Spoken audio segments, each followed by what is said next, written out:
Wheels are turning. I'm so excited. During just the first hour, I was able to just take back, not to start from scratch. Literally, I don't have to start from scratch. Wheels And that are turning. will I'm save so you some excited time and also help me during create a profit in my business. So I'm so thankful. Once again, every time I show up with Melinda, I gain something from it. And for that, I'm thankful. Melinda provides a ton of content for small business owners on how to get organized, how to get your business up and running, and to realize sales fairly quickly after that. She has the receipts to prove it, and I believe it. I also loved Melinda's energy and her enthusiasm and her sincere belief in me as a small business owner that I can realize the success that she has in her business already. So I know I connected with you and said, help. I don't even know what I don't know, but I do know I need some branding or I need something. And you invited me to a master class, which the funny story about the master class is that when I'm so overwhelmed with so many good things, my mind was racing so much from that intense 4 hours of just opening my mind to all these different possibilities and what my business really could be. Not just, hey, you can consult and it's basically the same as just being an employee, but it's just on your own, to building a business and building wealth and turning this into something more. I had to sleep. I slept for the next 2 hours after after the master class. And I have been on fire ever since. So, what you gave me was a lot of direction, like pointed into a direction, not directions to do something, but an invitation to explore more, guidance to explore more, and the confidence to know that this is the way it works. This is a system. It always works. You do the work and it will happen. And so that comfort of understanding that there is a system and we've now moved into consulting. You are my business coach. You are my business strategist. That has it's like a springboard of incredible constant um, filling me up on what I need to give me that confidence and to grow in ways that I just never expected. And it has resulted in income that I didn't expect. My experience with working with Melinda was awesome. Like it was awesome. I was stuck in my business. I didn't know what to do, what to offer, what people wanted to buy. And when we worked together on my business, it was kind of like a business breakthrough session because she looked at my offer, she looked at what needed to be fixed, and we had this very practical and kind of co-working session where right there and then things were getting done. So after the session, I kind of felt like I had the confidence that I needed, to start marketing, to start getting clients. I was no longer feeling stuck. I was feeling very motivated. When you know exactly what you do for people, who you help and how you help them, it's kind of like the sky is the limit. You can just like go, go, go and go. So the session is with Melinda was something that I valued. It was very, very good for me because she was very friendly and very connected, and she connected with me on a personal level that was very helpful to me. So I would recommend working with her any day, anytime. Working with Melinda is like having a powerhouse partner at your corner. Someone who sees the greatness and refuses to let you settle for anything less. She puts both her heart and brilliance into her work. Melinda is not only a great marketing strategist, but she's also a visionary who helps entrepreneurs like me to turn big ideas into lasting legacies. With her sharp insight and strong drive, she builds strategies that don't just grow businesses, they multiply impact and inspire many. I definitely recommend Melinda. I was very impressed, very impressed. Thank you. And also, with working with Melinda and her team, as you start to unpack your process and you unpack how she can add to your development of your own team members, you realize that there's room for growth, there's room for development, there's room for change, and there's room for success. I'd say that Melinda and her team has been really helpful in creating a clear, concise program that will be helpful for any team members from small to large, which was mainly our team, where the team consisted mainly of 3 individuals at the time. But she provided tools, tips, and success to help with the team for growth and development moving on in the future. So it's not just for temporary, but it's also it provides us with a clear path for moving forward and for expanding our team as we continue to grow. So working with Melinda on government contracts was literally a total light bulb moment for my business. I had been trying to win government contracts for quite a long time and spending like the time and effort and money we spent pouring into doing these submissions. I don't think I could calculate or would even want to calculate. And after sort of meeting Melinda, who is such an amazing, generous person to work with, and the system that she walked me and my company through was so powerful and enlightening, it is worth 10 gazillion times more than the investment that we made. That the system enabled us to see all the opportunities that we could pitch for. It gave us the confidence in what we were doing because of the system that we followed with how Melinda helped us submit the contracts and the compliance and all that government stuff that's, you look at it and it's so complicated and you try and do what you can do, but actually the system that Melinda, the GovCom system, just makes that sequence much simpler. The effort you're putting in, that it's going to be accepted, your pitch is going to go in. There was also some amazing insight into kind of what's going on in the government departments, of how they choose the contracts, how you can get that insider information and align it with what you're saying in your pitch. So you end up like 10 timesing the likelihood of winning the project. And not only that, is that you then have this whole world open up to all the other contracts that you can go for, which you hadn't even realized that were there.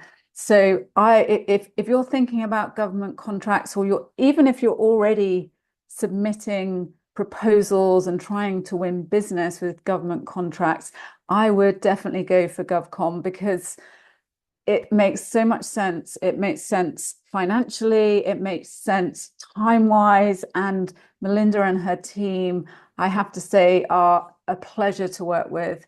And not only that, is that we started winning pitches and everything was like awesome. So invest in GovCons if you get the chance to work with Melinda and her team, and go on the training. It really was the best couple of days I spent for my business so that I could grow it using government contracts.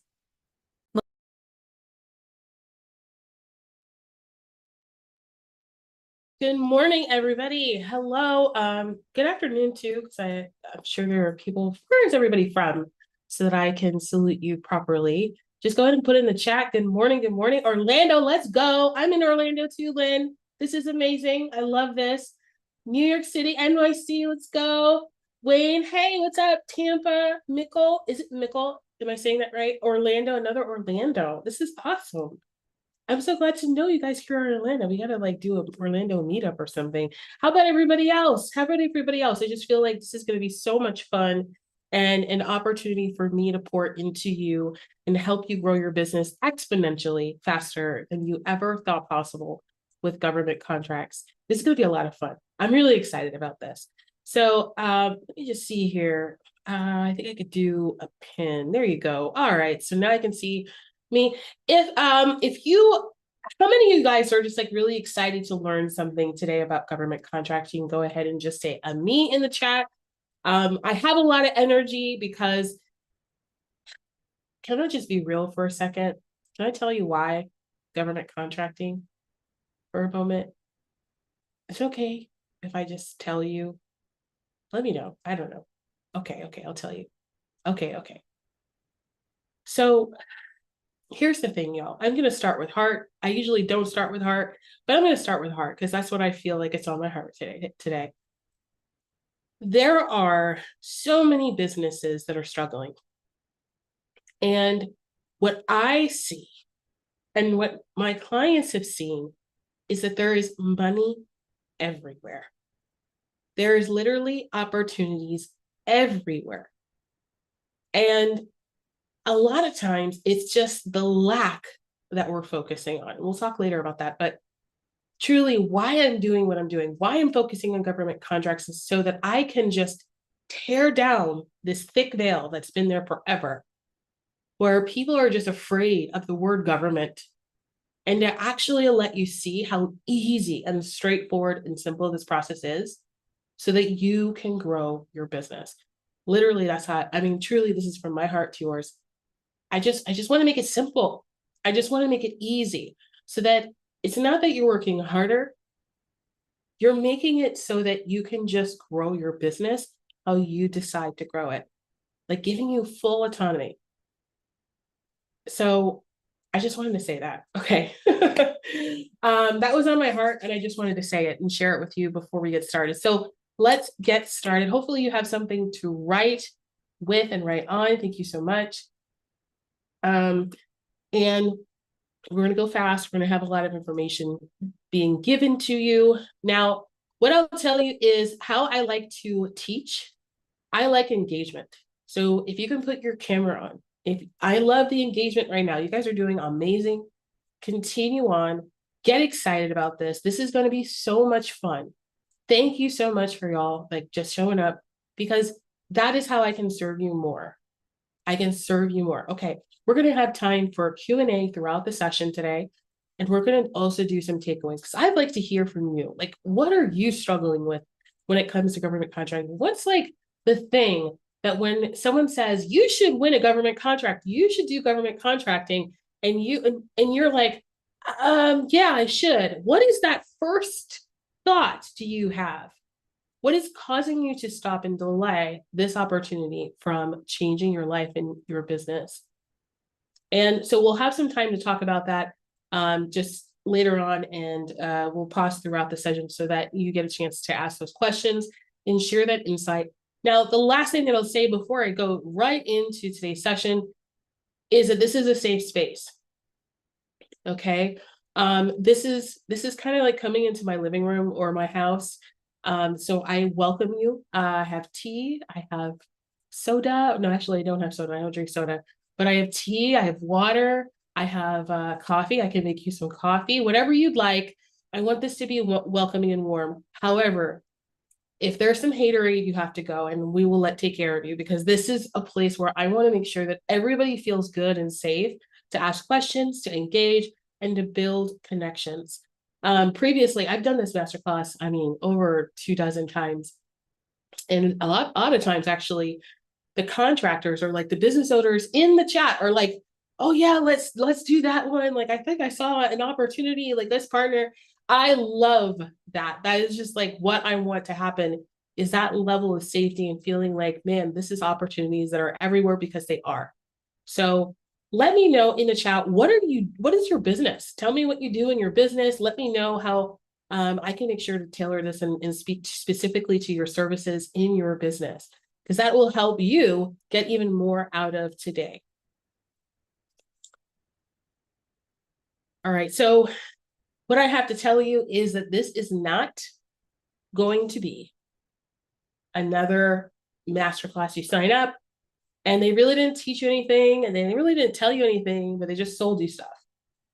I will have an opportunity, I will have an invitation at the end for you, but it's not going to be for everyone. So instead of focusing on that, I just want to pour into you today. Take advantage of this, because here's the thing. I know that time is the most valuable asset ever. Type a me in the chat if you agree with that. Time is the most valuable asset that we all have. You can't replace it. You can't buy it. Right? You can't even save it. Type in chat me if you're in agreement with that. Like, time is the most valuable asset.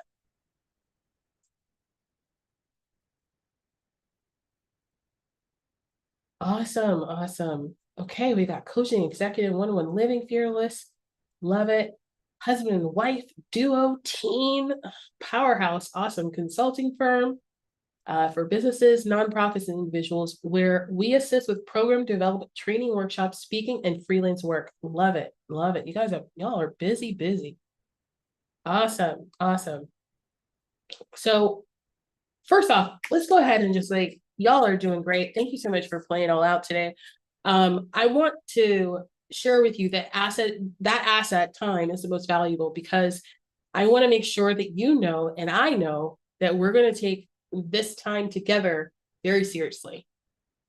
I'm not giving you fluff. I'm going to give you actual gems. I'm going to be dropping gems like crazy. I've been doing this long enough to help you change your business and your life. You're about to learn the exact formula that has helped my clients achieve and win over $4.4 billion in government contracts. This doesn't include my time in corporate America. This is just my agency alone.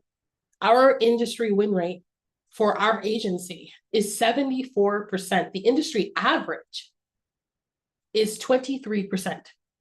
Imagine doing something 10 times and winning only twice. Imagine that. That is insane. Versus winning 8 times and doing it 10 times. Like, that's not bad. 8 out of 10, like, that's great. That's a great stat.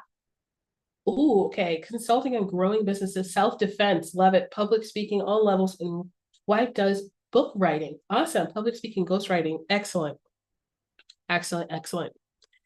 So at the end of the masterclass, I want to make sure that you have the GovCon sales strategy. You want to make a note of that right now. We're going to talk in depth about that later on this masterclass, but this is called the GovCon sales strategy. This is a proven system that works for any size business, no matter if you're at multiple 6 or you are at 7, 8, or 9, even 10 figures. These are the types of clients that I've worked with and continue to work for and with, so that we can grow their business. I'm going to say something because I want to make sure that I have the right people in the room. Government contracting can be a get-rich-quick strategy. I don't teach it that way. I'm all about sustainability, and I'm not here to teach you a strategy to just go get all the contracts for everything and not be intentional about growing a business. This is not about hey, you're a consulting business, but hey, there's this RFP for horse training. Let's do that too. No, we're not. I don't teach that, and I don't support that, because I believe in growing healthy businesses. So I just wanted to put it out there. So what I've been telling you is truth, it's fact, it's the reason why my clients continue to grow in government contracts today. So, but let me ask you a question. How many of you would actually like to start winning government contracts in 2025? Me. Yes, exactly. Exactly. We all do, right? It's this is what I'm saying. Lynn is yes. Is it Mikkel or is it Mikkel? It's yes. Okay, Mikkel. All right. It's yes. Awesome. Awesome.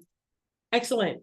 So I want you to give yourself a round of applause, because guess what? We're going to level up today. We're leveling up today. We're going to take it to a higher plane. Okay, so for those that don't know who I am, my name is Melinda Colon.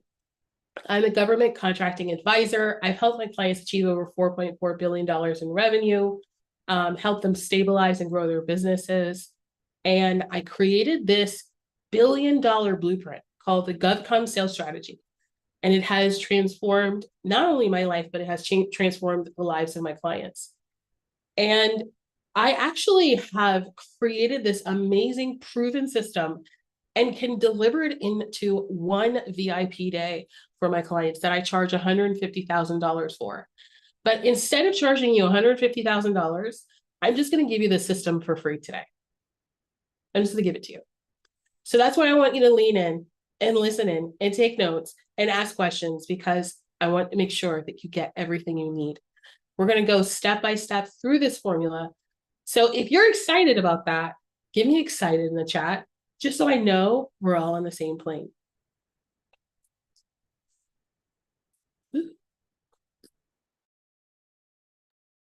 Oh, all right. Awesome. So just a really quick background on me is I mentioned earlier that I was in corporate America when I learned of government contracting. But here's the thing. They didn't call it government contracting. Never, not one time, over a decade in corporate America, did they ever call government contracting government contracting. They call it proposal development. They call it procurement, but they never called it by its correct name. Never. I have some thoughts about that and the reason why, but we're not going to go too deep into the system. What I want to share with you is that the system allows people, if you understand how it works, it just works, right?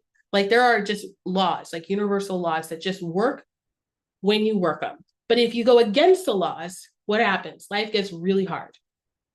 So in the system, when I'm talking about the system, the corporate America system, the system that things are the way they are right now, which we're trying to correct in our community and our society, the system will teach you things on how things work, but not tell you why they work. So I want to teach you the why so that it can apply to anything you do. As a gift. It's a gift. Because government contracting has been around for 248 years. This is not a new AI thing. This is not new internet thing. Government contracting was around before carbon copies. Do you guys remember, any of you old enough to remember carbon copies? It was here before carbon copies. They went by word in contract, by your word. They had the documents. I mean, if you do this history, it's crazy. They had these documents that were literally just handwritten notes that just said, you are going to provide this to the infantry, or to it wasn't called the Department of Defense, right? It was during the war. And so it just said, like, this is what you're going to provide on this date, and we are going to pay you this. And that was it. That was the contract.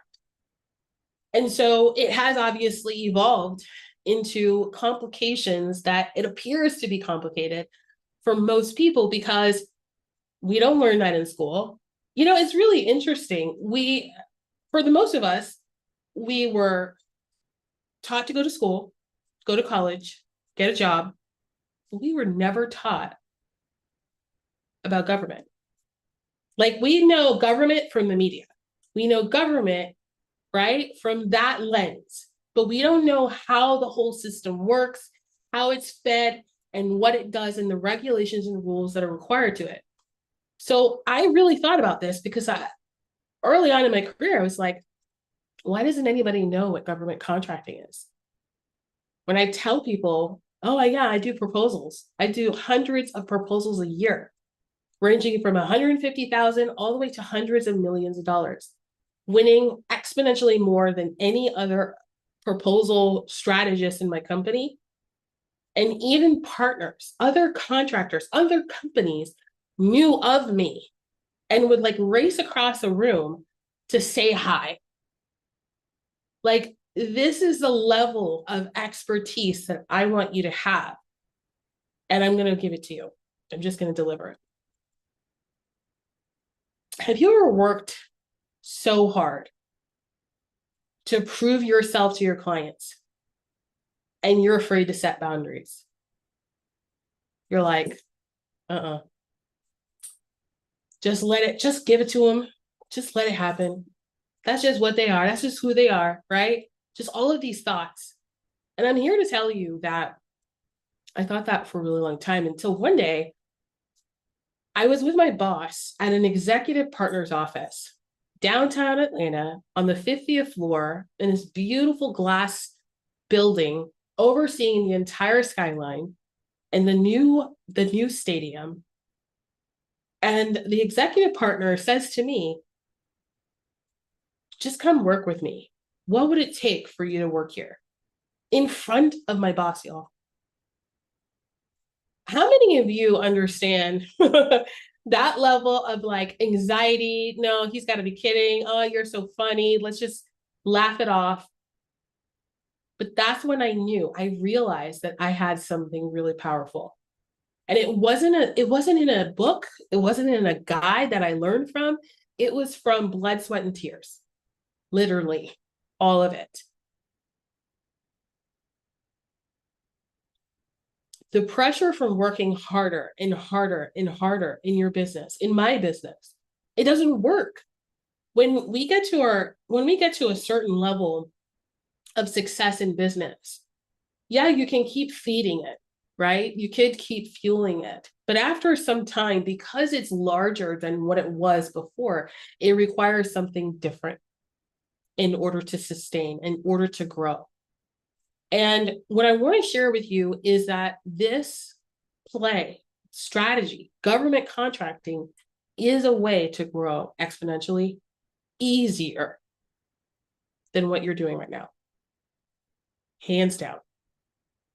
I know this to be true because when I was helping my clients win government contracts, they already had a steady stream of clients. They were already doing ads, social media, going to speaking events. They were doing all of the plays that we all know to do in business. But here's the thing, competition was rising. And there were things that couldn't control. You can't control what you can't control. You can't control AI. You can't control social media. You can't control anything that's outside of our control, right? And that impacted the bottom line. Some months it would be great. Some months it wasn't so great. And when we sit down and look at the projections, the plans, the goals for their business, they could not go past 12 months. Does anybody feel that? Like you used to plan for 3 years at a time, and now you can't plan past tomorrow. Isn't that a little scary? And so what I realized is like this information needs to get out quickly. Because the thing about government contracting is that it's not like everything else that's going on in your business. It's kind of like a steady stream of revenue that comes in and stays in. And you get to just pull that lever however you choose to, however often you want. It is the best thing. And you already know that because you're here. You're like, man, I see people winning government contracts. I want to start winning government contracts. The power of government contracting is like stabilizing a business that is radically changing. Even if you're growing, even if you see revenue increasing, potentially your overhead is increasing. The cost of running ads, the cost of updating the website, the cost of other things in your business are increasing while your revenue is increasing. So the profit margins still stay the same. How is that possible? The possibility is because the cost of everything is going up. And that's just economics. So what we need to do is stabilize business at a baseline so that we can grow past where we are now. And that is government contracting. Are we on the same page? Give me a yes in the chat if this all makes sense. and we're all on the same page. I wanted to establish a baseline so we're all on the same page. Okay. Cool. So here's what I decided. I decided to create and document the system. The system was in my brain for over a decade. When I started my business, I didn't think it was going to work. I honestly didn't, because I was working for billion-dollar businesses, huge organizations, and it was working. I mean, I didn't have the same elements. I can't validate that my clients are going to have a ton of past performance, like client contracts and, experience doing business with the government and the documentation and the paperwork and all that stuff. And I'm like, I don't think that this system will work. I really did believe that. And then one day, one of my clients, when I announced that I was going full-time in my business, I was fully booked in less than 3 months. And I was sitting there and I was thinking to myself, I'm like, I really want to help business owners that are not in government contracting yet. And one of my clients says, well, actually, I have a friend who would love to do what I'm doing. Would you be able to coach her? And I was honest. I said, I don't think I have that experience. I only know how to maintain. I don't know how to grow or add a revenue stream. And she says, I believe in you. Has anybody ever, like here, ever leaned on someone else's belief to get something done? Like someone believes in you and you're just like, okay, I'm going to lean on that belief. If you believe in me, let's go. Has anybody ever felt that before, or ever had that opportunity where you might not have fully understood how it was going to work, but you knew it was going to work somehow because that person believed it would? And I leaned into her belief because she was so confident about it. She introduced me to her friend who was running a 6-figure business. It was a mid-6-figure. She was making about $300K a year.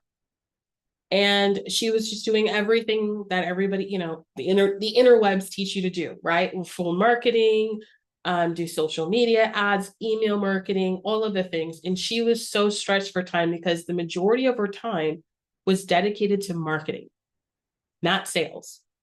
A healthy business is focusing primarily on prospecting and sales and client relationships.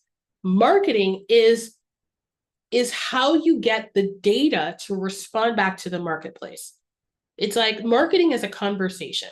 You ever go to like a farmer's market? It's a conversation. You're like, oh, I need some apples. I need some pomegranates.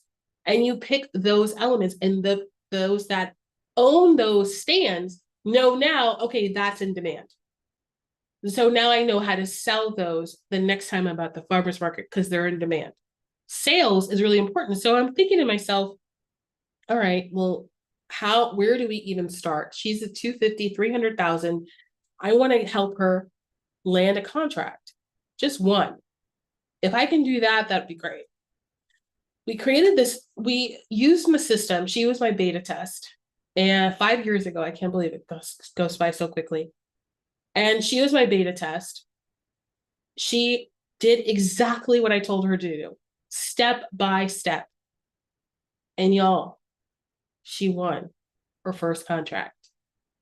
Now, it was $250,000. Is similar, like literally the amount that she was making in an annual average, but she made it in one contract. So if she decided to just like lay low and just do that contract for an entire year, she had stabilized her business. So then she won and she says, no, I'm going to keep going. My goal is to get to $1 million business. So what she did, she started winning contracts over and over and over again. And a couple of losses, but she learned from them. And in fact, there was actually one contract that she did lose. And I told her, I said, reach out. It's a part of the system. So I'll talk about it later. I said, reach out and ask them for a debrief. And she's like, well, I see the score. And I said, ask them for a debrief. She scheduled a debrief. They got on the phone. They talked through the opportunity. And lo and behold, they say, oh, actually, something just came across our table and we don't need to advertise on this one. Would you be interested? in a completely different contract that didn't need to be publicly advertised. It was literally given to her on a silver platter. In less than 2 years, she had hit her $1 million goal. And then the year after that, she tripled, not doubled, she tripled, because she understood the system and how to work it and build her business. Her existing clients, those private sector clients, B2B, B2C, they were ecstatic. Her branding elevated because now she is a priority. She's like the best in her entire industry because she works for the government. Imagine what that's going to look like for your business. When you can say confidently, I win government contracts and I work with the government. The government is one of my clients. Like, your existing clients are going to be like, whoa, then you really know what you're doing. Whoa, I have to work with you. Because now you've elevated your status and your standard to what is untouchable for most businesses.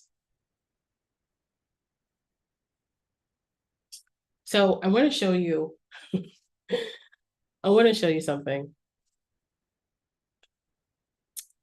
Hopefully you guys get a similar reaction to it. So the other day I was doing some research on what type of contracts, like what type of silly contracts. Sometimes I'll look it up. I get notifications all the time about different opportunities that have been awarded, that advertise, etc. But this time I was proactive and I looked this one up. Do you guys see what it says on the screen here? It says Hoot Booth Photo Booth. And I was like, the keyword in usaspending.gov, where you looked up your NAICS codes, I just put photo booth.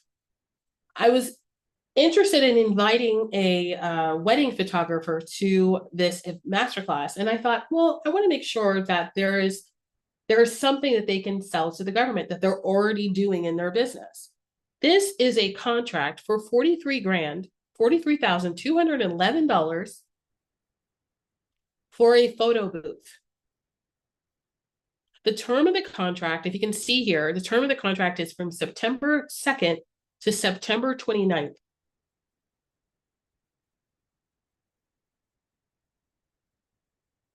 Did that hit anybody? Like, I was like, wait.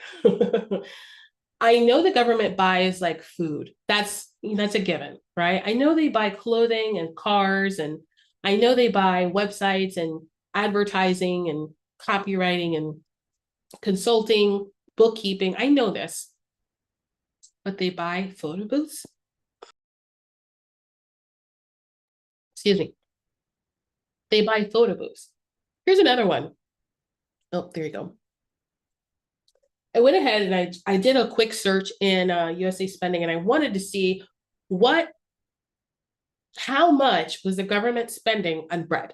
Because I used this as an example a few master classes before, because I came across an RFP request for a proposal for bread for a specific dinner at the White House. Well, it didn't say White House, it said another facility, but it's on the campus. Anyway, so I did a quick search on the fiscal year of 2024. The government spent nearly $1 billion, $878 million on bread. So when we think like, okay, what does the government buy? The government buys what you're selling. That's as simple as it is. If I say government, most people get scared and they run away. They're like, I want to do it, but it seems really overwhelming. There's a lot of paperwork, etc. How many of you have ever felt that before? Let me know in the chat.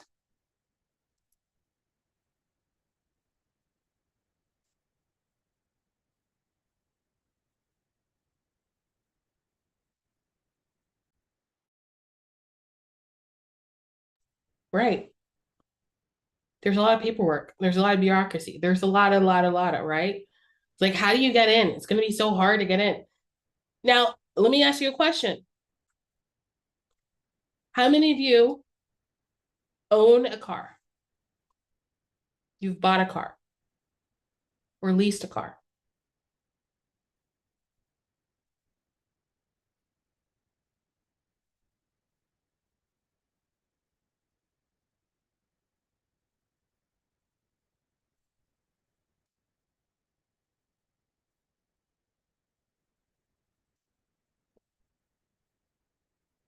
How many of you have bought a house or leased a house or an apartment?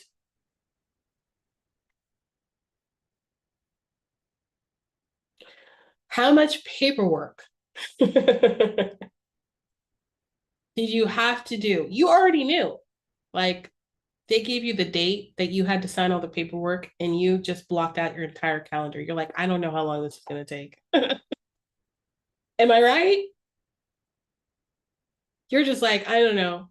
But here's the crazy thing. We did all that paperwork. I remember sitting there and I did all this paperwork for my car, all this paperwork for my house, an entire day for my house. My gosh, it was crazy. It was like, it felt like an entire day. The sun had gone down. And I was giving money to them. And if I do paperwork that's like for government contracting and I get paid, crazy, right? Like the paperwork that you're doing to buy a house, buy a car, rent a house, whatever it is, you're doing a lot of paperwork. The lending company, and then you have to do, the deed, and you have to do this, and you have to do that. There's a lot of paperwork. But you're giving money. You're like giving the money. You're willing to do that. But many people are not willing to complete paperwork to win money, to stabilize their business so that they can go and get the house and the car and the interesting. So the system isn't just about money. This GovCon sales strategy isn't just about money. It's about creating freedom, building stability, and achieving business and life that fulfills you. I want to share with you and get my Remarkable on.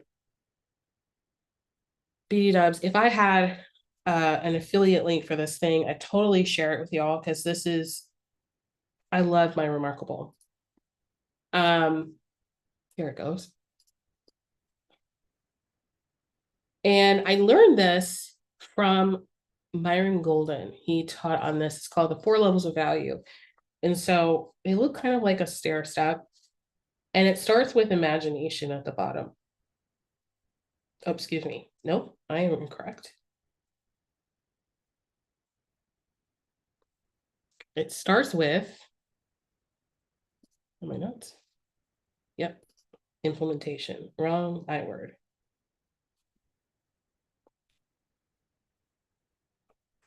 Implementation. So at this level, people at implementation are using their hands, their muscles to make money.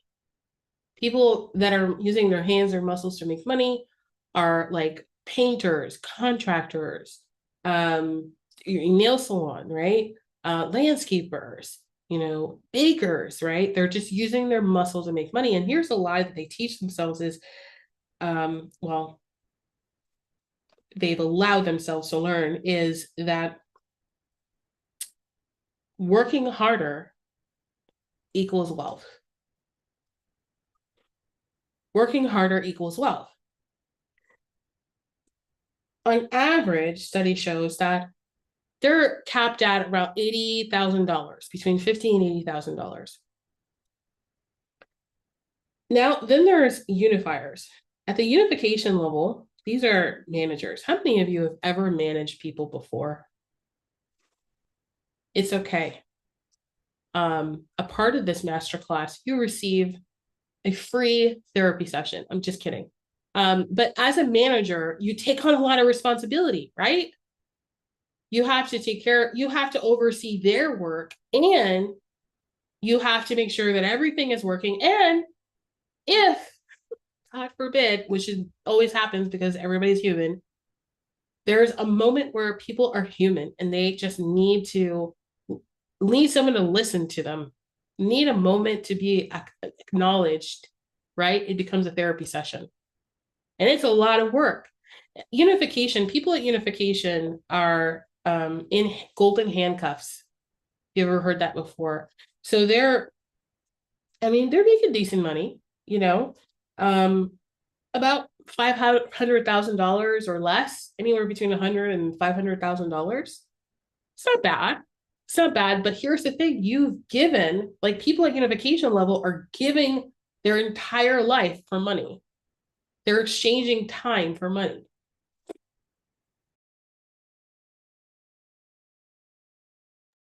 Excuse me. Oh.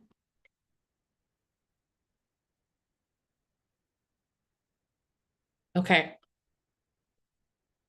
At the communication level, who are communicators? Communicators are speakers, comedians, actors, presenters, artists like musicians, singers, and they have a cap around 100 million, depending on what they do, what the strength of their brand is, but on average. At Unification, the lie that they believe at Unification level is that more degrees, more certifications equal wealth. I need to go back to school to get another degree. I need to get another certification because then I need to get another, that's how I make more money. At Communication level, you're using your mouth to make millions. Now, the last level is imagination.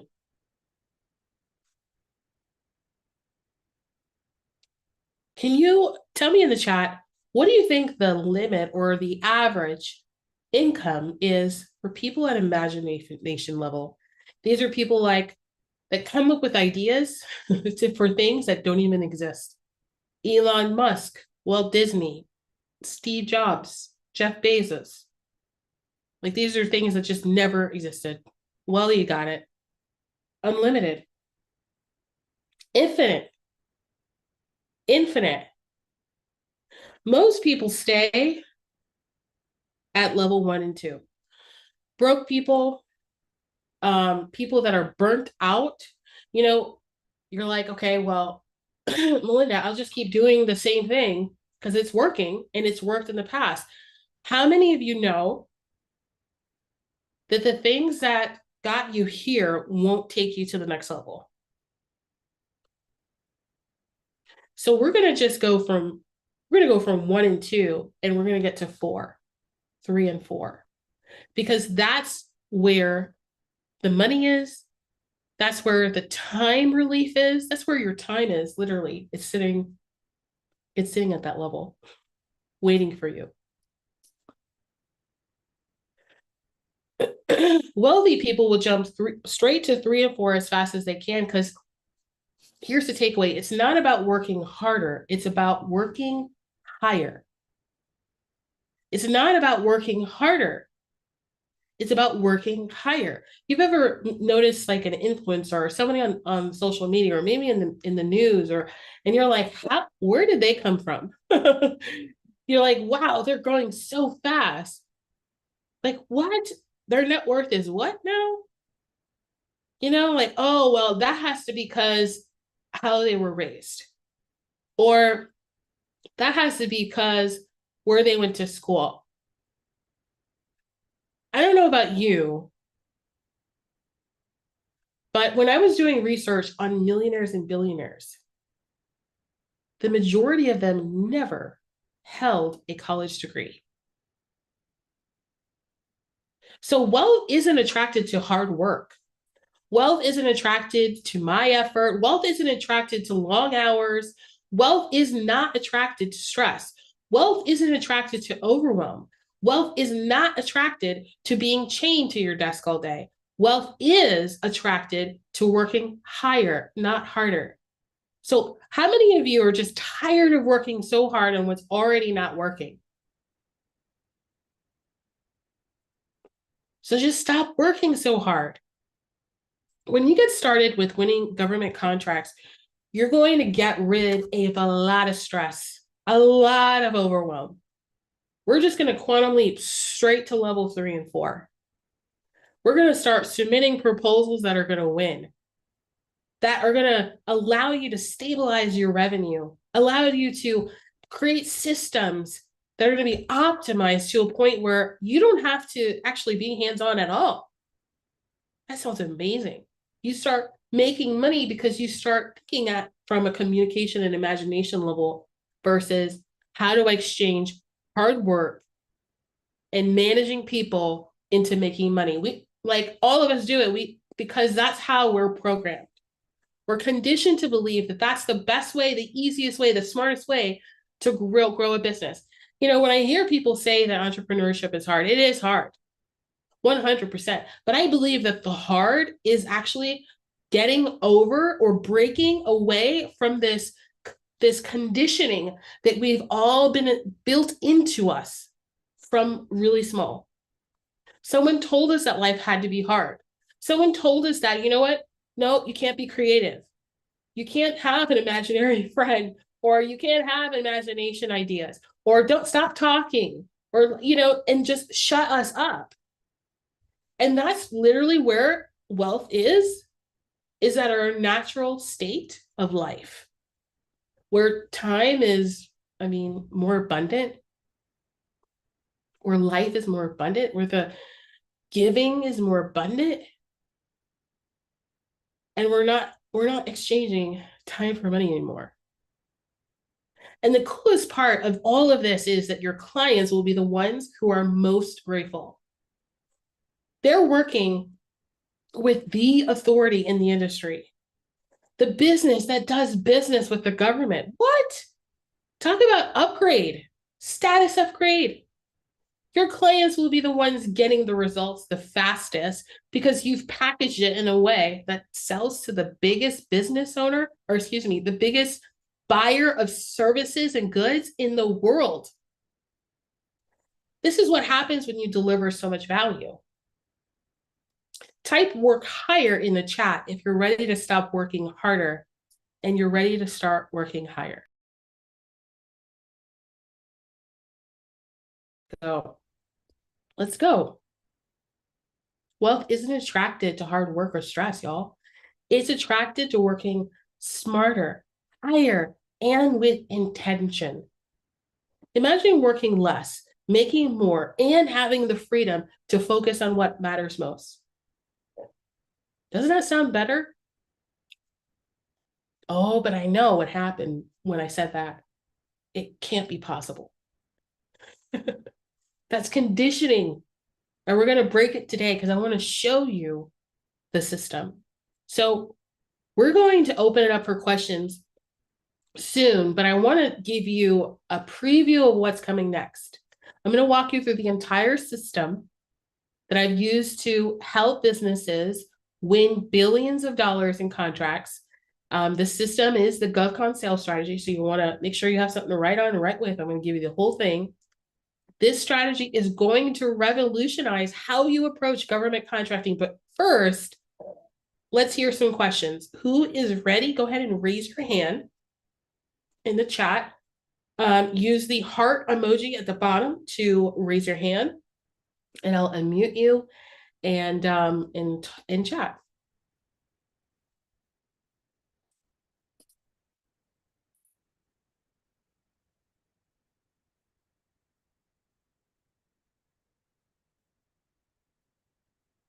And you could also put your questions in the chat as well. Y'all are working higher. Let's go. I love it.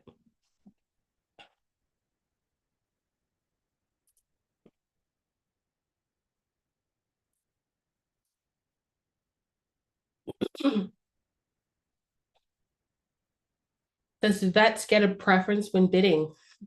Okay, so you're talking about set-asides.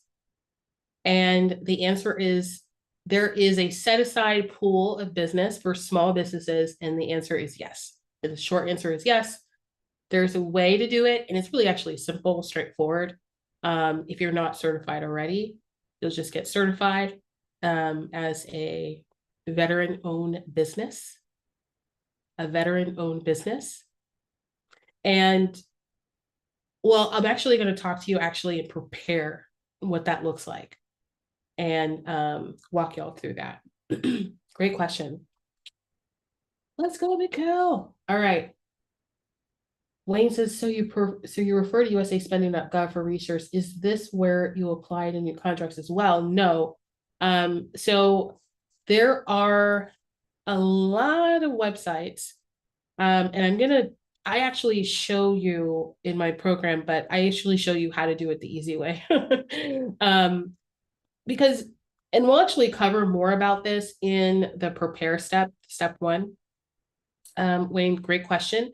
Because when you understand who is buying what you're selling, you're not on the interwebs, like all over the place, submitting proposals. You're typically just submitting to the same client over and over again. So it keeps it really simple, straightforward. But great question. Awesome. Good stuff, guys. Ooh. Is this providing you value? Are you loving this? Because I'm loving you guys. Let's go. Mariana's like, yes, please. Thank you. You're welcome. You are all welcome. All right, let's keep it rolling. Oh, here's another one, Mikkel. Does your system narrow down who we target, and can we expand as time goes? 1 gazillion%. That's exactly how I teach, is because it's kind of like, okay, it's kind of like riding a bike. When you first learned how to ride a bike, you were not riding a big adult bike. You were riding a bike that fit you where you were.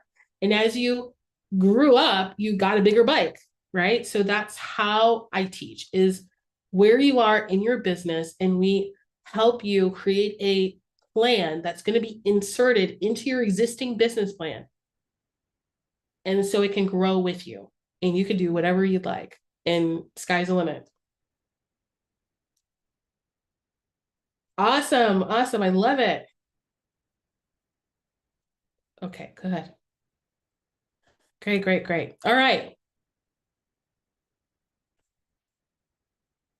What's been your, like, just really quick, just for my own knowledge, to understand what is ringing in your ears or your mind right now, what has been the biggest aha so far? Like the biggest takeaway, you're like, what's been resonating for you so far?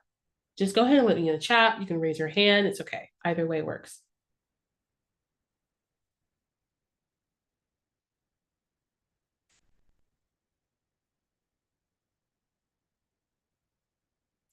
The fact that you speak of it as it's so easy. It is. It is so easy. Okay, so I'm going to break it down. I'm going to break it down because, okay, I'm so glad you said that.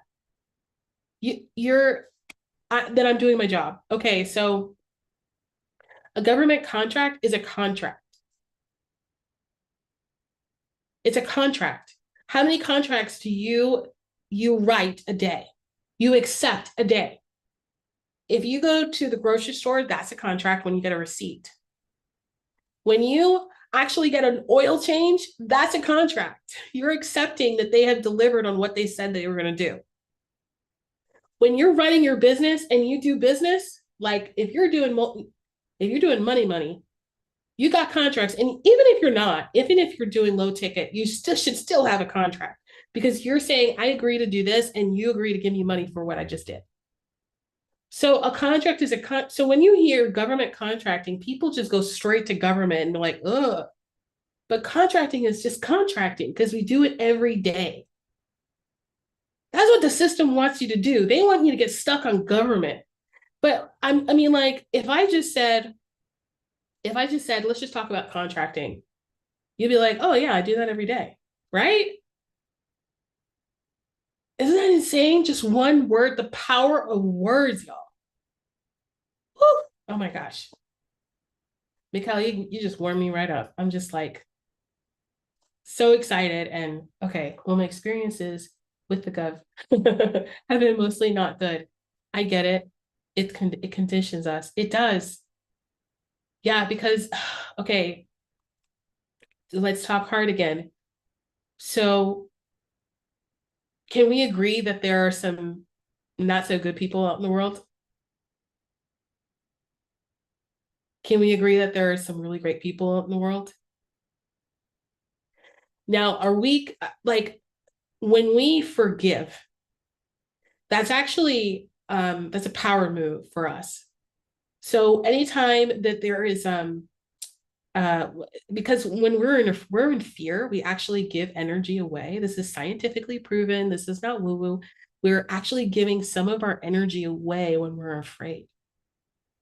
And when we call things out with words and we acknowledge what they are with words, we actually retain some of the energy back. So when we forgive, it's like we're calling it out and saying, you know what? I didn't like this. However, I see the opportunities here.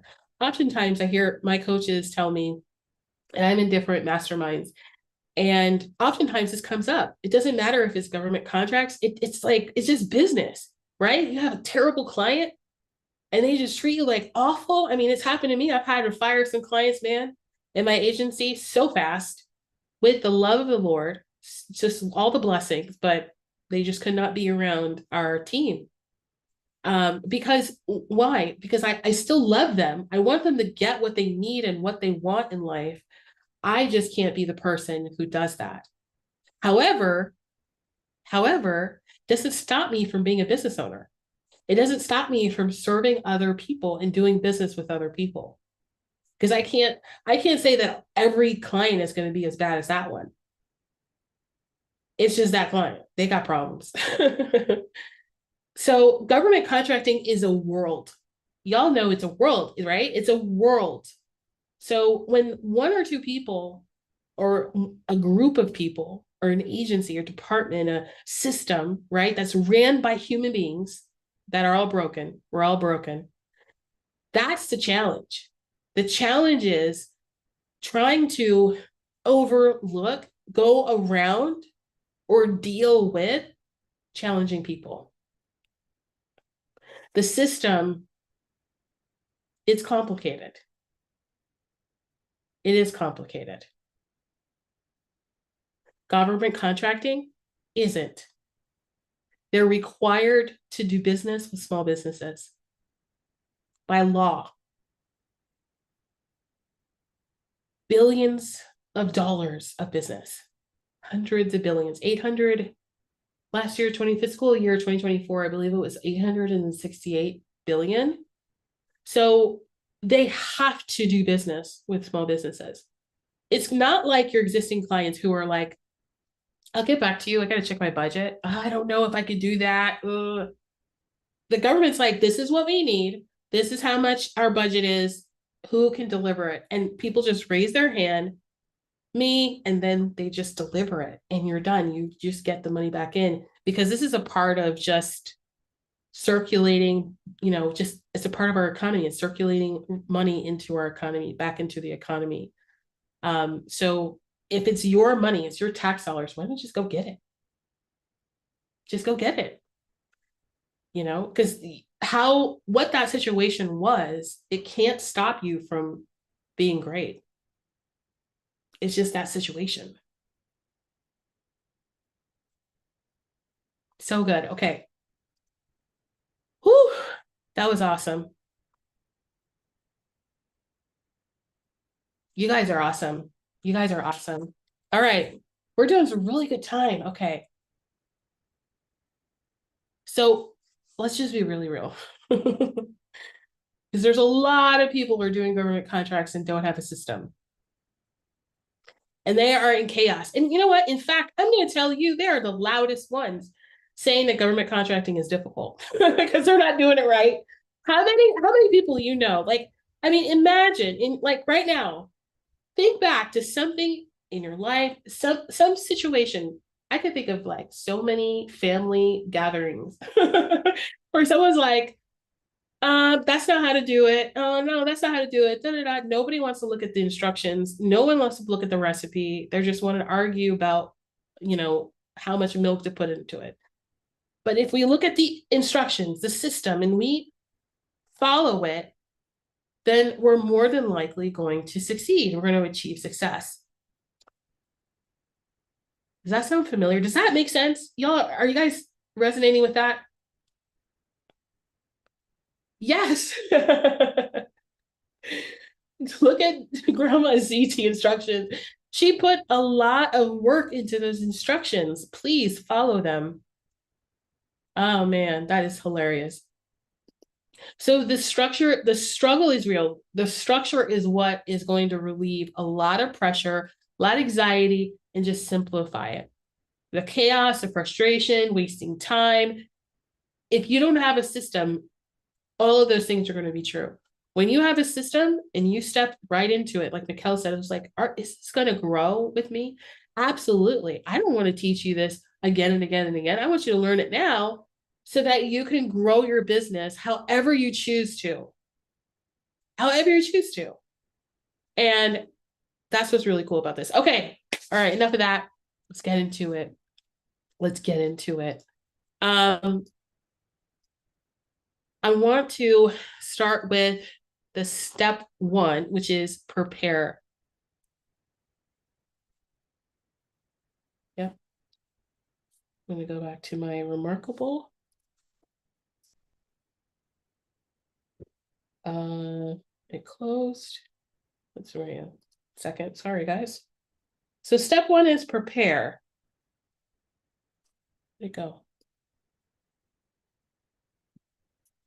Prepare is about, there it is. Prepare is about making sure you have, like, where are you going? Like, where are you going with this plan? How are you going to win government contracts? What is it going to do? This is not, we're not doing Russian roulette. We want to be intentional on the process to win government contracts. That's how we win. We win because we're intentional. So step 1 is prepare. This looks like what you're already doing right now. Preparation is the foundation for any business, for any decision in life, right? You got to prepare first. You think about the journey before you get into the car. The industry standard for winning government contracts is between 10 and 20%. It's about 12 to 23%. And my team and I, our win rate for our clients is 74.6. So about 74% is usually what we say. Because amateurs don't prepare. Pros do. Professionals always do. Preparation isn't about anything other than ensuring your business is fully equipped to succeed. This includes compliance, certifications, and understanding the process. Somebody type prepare in the chat if you're already ready to take that first step, to prepare. What does that include, Melinda? Well, we talked about it earlier, right? We talked a little bit about it earlier. Prepare is, well, knowing that there's a lot of opportunities available to you right now. How much do you want to add to your revenue? That is the fun question you get to ask. So if your business right now is doing, let's say, 5 million, and you're saying to yourself, you know, it would be good, like $1 million, I think healthy $1 million to start out, $500,000 to start out, then do it. Then go ahead, and it's a projected goal. Just like your fiscal year, your annual projected goals, you're adding a projected goal for government contracts. But you're going to look at workload, you're going to look at services. You're like, what can you deliver right now? That's why when you registered for this masterclass, I prompted you to go look for your NAICS codes. Because when you know your NAICS codes, you know who's buying what you're selling. This makes it so much easier. Like I showed you with bread, there's $828 million in bread. Okay. So if I have a bakery franchise and I'm making about $1 million a year, I can comfortably say about $500,000 would be good, you know, in government contracts, because it's not just one contract. It's multiples that get to stack up. So you get to decide what that goal is. The other part of prepare is your certification. So I wanted to circle back on this earlier for Mikhail's question about military. So there are different diversified certifications or disadvantaged, certifications. So there's veteran-owned, women-owned, minority-owned businesses. There's others as well. And so let me explain what a set-aside is really quick. Would that help if I just explain what a set-aside is? Yeah, right? Okay, cool. So I said earlier, it's like $828 billion that is in this big pool of money, right? This huge pool is just sitting there. It's just sitting there. And within that pool, there's small business set aside. So everybody here is a small business and they qualify in that small business certification. There is nothing you need to do to qualify for this certification because you're a small business. So when you register in SAM.gov, you're registering as a small business. That's certifying yourself as a small business. There are other diversified or disadvantaged certifications that are in this pool of 828 million. And each one has a designation. So veteran owned, there's an additional pool of money. So you get this small business and you get the veteran owned. Now, if you're a minority, you get the small business, veteran-owned, minority. Now, if you're a female, you get the small business, veteran-owned, minority, female, and so on and so forth. So now you get more of the 828 billion. That's how it works. Do you need to have a certification to win government contracts? No, because like I said, you're already certified for, I want to say it's like 171 or 180. Yo, I don't know how I remember these numbers. It's about 180 or 171 million just set aside for small businesses. Just set aside for small businesses. Now, here's the thing. That's if you're a prime contractor. So what is that, Melinda? Just all over my head. Okay, so if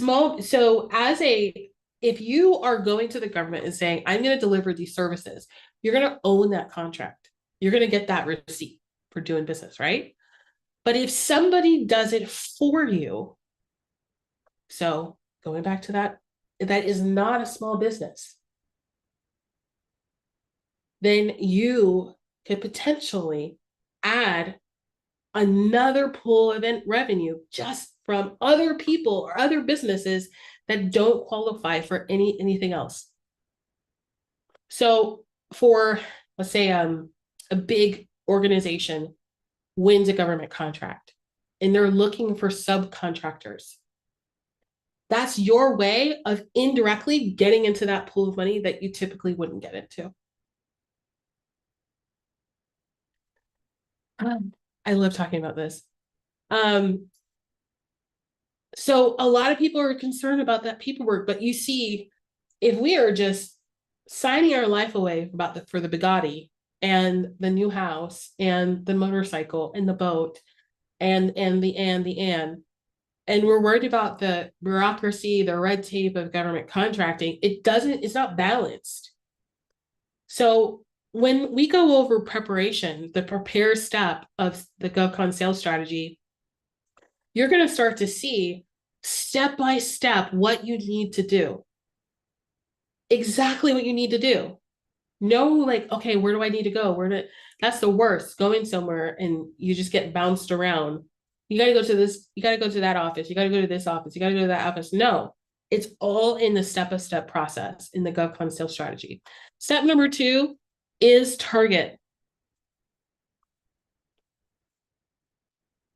So now that our business is ready, we know our services, we know our products that we're ready to sell to the government. Now we need to find who's going to buy what we're selling. Super straightforward. It's like, oh, okay, I know what my resources is, my availability, my team's availability, what our goals are. We know quite a bit. So now when we look at contracts or opportunities available all over the interwebs. This will answer your question, Wayne, is this is how we narrow it down, because we're like, okay, well, these are the services that we want to offer to the government. And this is how big the contracts we want to start winning. So now we've narrowed it down based on what we want. So much autonomy. It's like it gives you permission to grow your business however you decide. Now, a part of this, and I'll show you this really quickly, and I wasn't actually going to, but I feel like this is going to be really helpful for you guys to see it. It's called the Opportunity Matrix. This is a part of my system, the GovCon Sales Strategy System. So, okay. Show that really quick. So the Opportunity Matrix is where you're going to start like gathering and collecting all of those opportunities. So we're going to go shopping. I can't wait to share with you. You're going to be like, thank you, Melinda. God bless you forever. So there's a lot of ways to find opportunities because they're everywhere. But I help you simplify the find, the search, so that you could put it into this spreadsheet, this matrix, and organize it by client. Is this a new client or not? What is the opportunity ID? Sometimes you'll get a name, sometimes you'll get a number. If you're doing on USA Spending, they'll always do organized by number because that's a backend number. Solicitation title, scope of work, market sector. So like, is it going to be federal? Is it state? Is it local? And then the estimated value, the status of the contract. Here, write this down. Look at all opportunities, not just open, not just active, everything.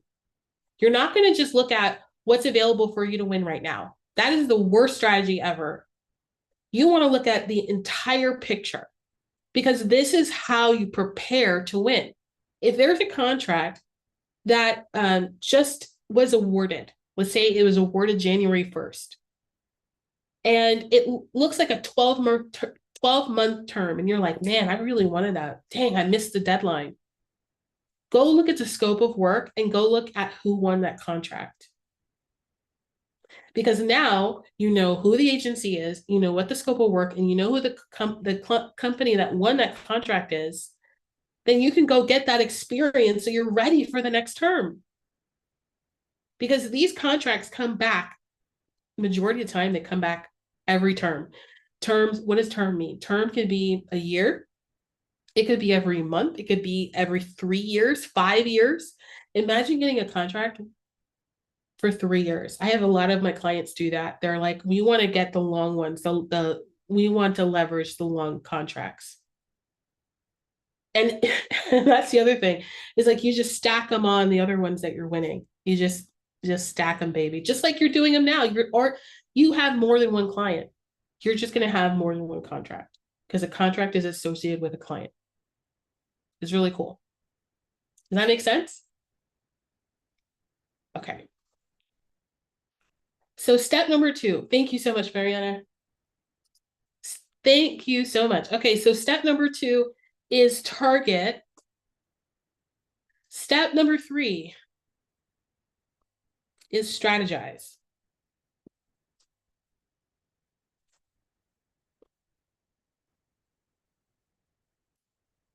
All right, so let's just recap what we did because we went through a lot. Prepare.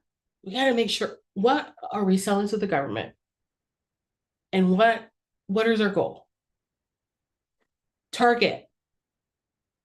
Who is buying what we're selling?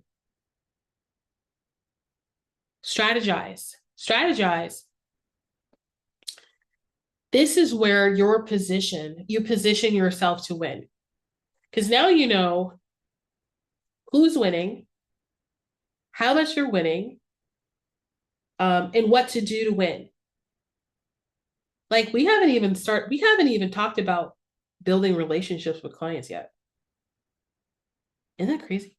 Like we did all of that pre-work and now we're ready to strategize.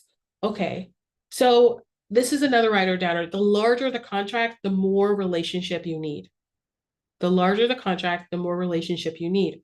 So if you see a contract for, let's say, I don't know, $50,000, it's more than likely you'll just win that. You're just like, okay, I'm just winning that one.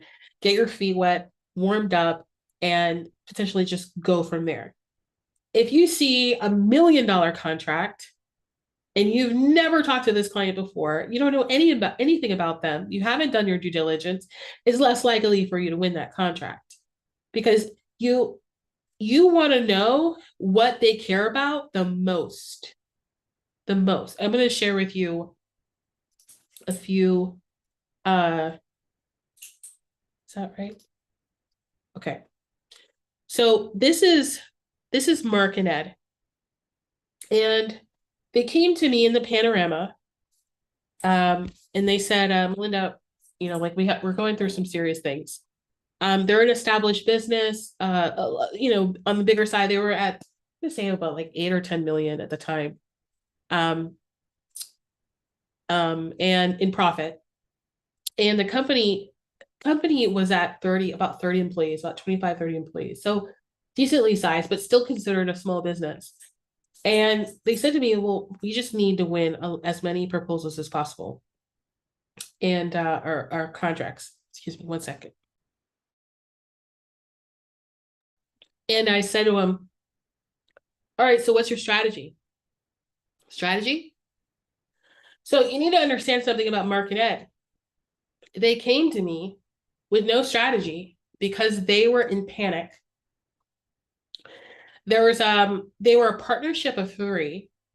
And this is like where, go ahead and get your cup of tea and some popcorn, because this is where the drama is. So one of the partners left, decided to take half of the team and open an office in the same city, taking half of the clients. So they were like struggling. They're like, oh my gosh, we don't even know. And that person that left was responsible for all the government contracting work. So they came to me and they were like, we just need help. So they had no strategy. They had no idea to win proposals, no idea to win contracts. And they came to me. And I remember one of the first proposals, I asked them, I said, do you have a relationship with this client? No, we don't. We're not actually going after this opportunity in hopes of winning this contract. We just want to build a relationship with them. So guys, it's kind of like saying that you're willing to look like a failure to open a door to look like you're a hero. It's kind of like position yourself in a bad light to get positioned as a good person. It doesn't make sense. So I don't teach that. And so instead of what I did is I created a strategy all on this one proposal. Yes. And we submitted. And they got a response back, and the client accepted their proposal. They won that contract. It was 16 million, I think. It was like 14 or 16 million. And they said to me, they were like, what did you do? And I said, I just answered the questions, but I answered it in the way that they wrote it because they were thinking from a different perspective. See, a lot of times when you're looking at marketing right now, when you're marketing your business right now, you're thinking like, well, what do I need to tell the consumer, the business that's buying my services, the consumer that's buying my businesses, how great I am, so that they look at me instead of everybody else. Government contracting, that's not going to work at all. How it works in government contracting is to actually know and care about that client, so much so that you know what their plan is for the future. Why do they even need your services in the first place? And what do they expect to achieve and accomplish as goals? If you know how to articulate that in a proposal, your win rate will increase exponentially. This is why companies come to me after they've did their own rinky-dink system, and they come to me and they're like, I need help. I'm submitting. I talked to a gentleman. He had submitted over 93 bids and won 7. I was like, what's your strategy? He's like, well, I see it and then I submit. I said, How much money have you put into time, resources, to invest in something that's not working? Excuse me, if you follow the system will work, period. I want to share with you a look at Aparna. Aparna, she was she's one of our David and Goliath stories. So she came to us and she was about $500,000 in revenue. And she got an RFP and she was really interested in it. She came to my masterclass. We had known each other and she knew I had a strategy. So she called me up and she said, Melinda, can you help me? I'm thinking about submitting on this proposal. I really don't know if this is going to work out. I don't know if I should waste my time. And I said to her, you absolutely, we need to sit down and go through my checklist. Yes, there is a checklist, a part of the program. And we went through the checklist and the percentage was good. So she said, okay, this looks good. You have to eliminate emotion when you're submitting proposals and bids. This is not about ego. That's how you win.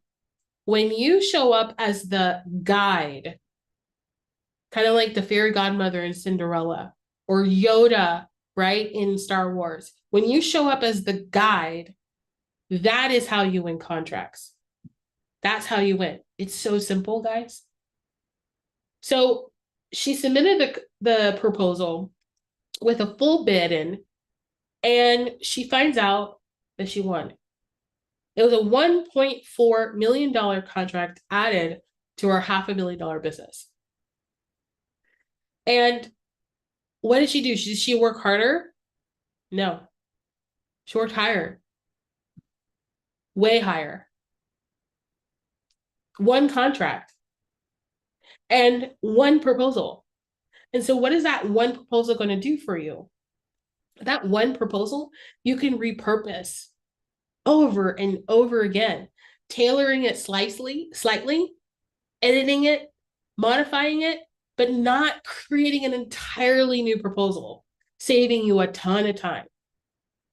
And so now she has $1 million proposal that she goes and uses over and over again to win more contracts. The same thing with Market Ed. They went from 30 to 60 employees in 18 months. They grew their company so fast. And you know what? I asked them, I said, are you afraid? Are you afraid of instability, of losing your team? He says, absolutely not. Because these contract terms are 5 years, 3 years at a time. Plenty of time, plenty of runway for them to grow their business in the private sector. So this is how you start thinking about government contract. This is not like all of my eggs go into this one basket. This is diversifying, adding a revenue stream that's stable, lucrative, and consistent. Getting those invoices paid consistently. That's another question that I get often is, how often does the government pay? Well, it depends. It depends on the size of the contracts. Typically, the smaller the contracts, the faster you get paid. So I think the minimum is, depends. Like if it's a 1-day job, you get paid that day, right? If it's a 30-day project, you get paid in 30 days. But if it's like a 5-year project, then they drip it out throughout the term of that contract, and you get to negotiate that. So on agency websites, there are examples of contracts, and you can see their terms way before you even submit a proposal or a bid. So you're not crossing your fingers, waiting and hoping to win a contract, and then hopefully they pay me. No, you'll know all of that information ahead of submitting a proposal or a bid. And then this is the strategy part, is what they care about. So this is how we step into step 4, which is submit. But I'll tell you with strategy, step 3 is strategy, is I will tell you that the strategy isn't, how can I tell them I'm amazing? The strategy is, how can I tell them that I will help them achieve their goal? That's the strategy. How can I tell them, how can I help them achieve their goal? That's it. If you can help them achieve their goal, you'll stay on their speed dial. that is a goal that I have for every single one of my clients. And it works every time. Recently, there was a disaster on the West Coast of the United States, and it just rocked the entire world. Everyone. I was talking to a friend of mine in UK, and she in Canada, in Ukraine, and they were just like, "What's going on?" Everybody saw it. And what I'm going to say to that is, there were first responders. There were organizations, local, national, not just the Red Cross, not just like these nonprofit organizations, but also small businesses that they needed help. They were just like, hey, on their speed dial is like, hey, I need your help. Can you come and deliver these services for us right now? Those, you don't even know that they happen, but those are government contracts. And so you get to help your community in the process of building a relationship with someone who's building community. Snowstorms, the same thing. Hurricanes, tornadoes. There are companies that are on the speed dial. And you think, well, I don't have a snowblower, Melinda. That's not what I'm saying. If you are providing social media services, website design, they'll need to put an ad or an update on their website. They'll need to post something on social media, flyers. If you have a storefront and you have like water tents, right? These are all services that you can provide.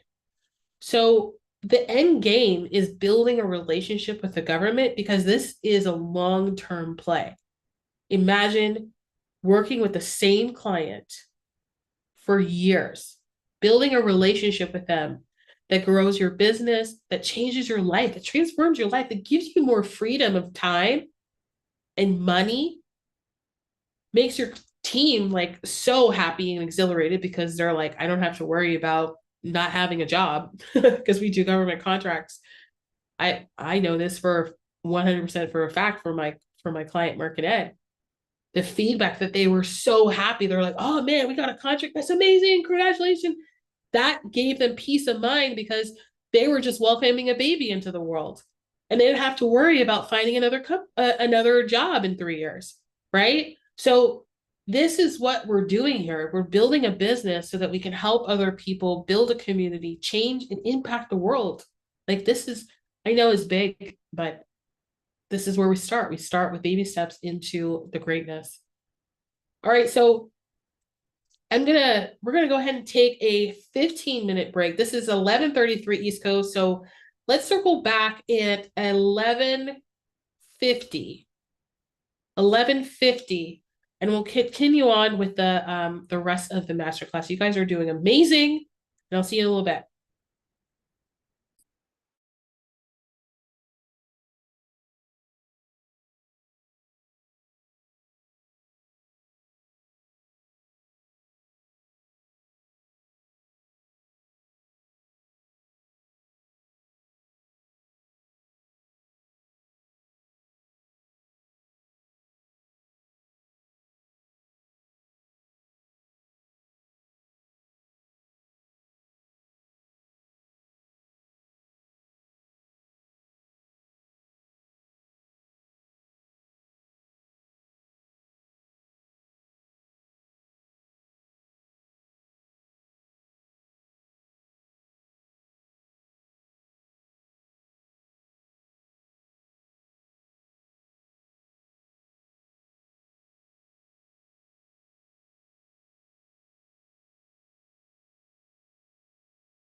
All right, we are back. Awesome. A little bit of a breather, a thought. Any questions, takeaways? What's on your mind? I mean, we covered quite a bit. So hopefully that the 15 minutes just kind of helped it sink in. What are the questions that you might have? Put it in the chat, or you can raise your hand and ask.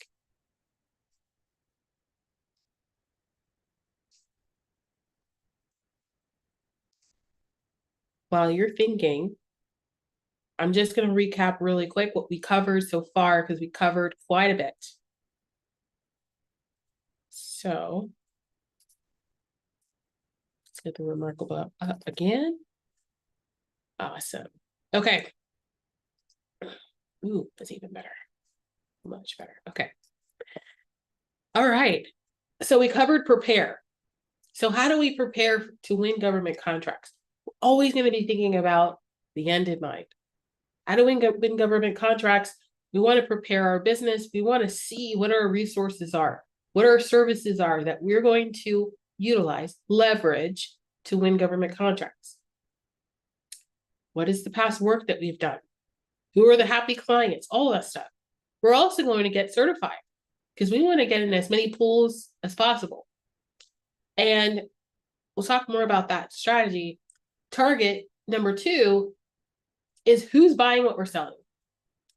Who is buying what we're selling?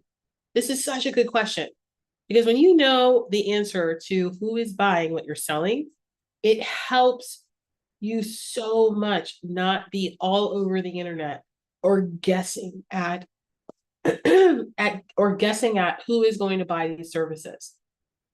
You don't have to think about it. And then strategize.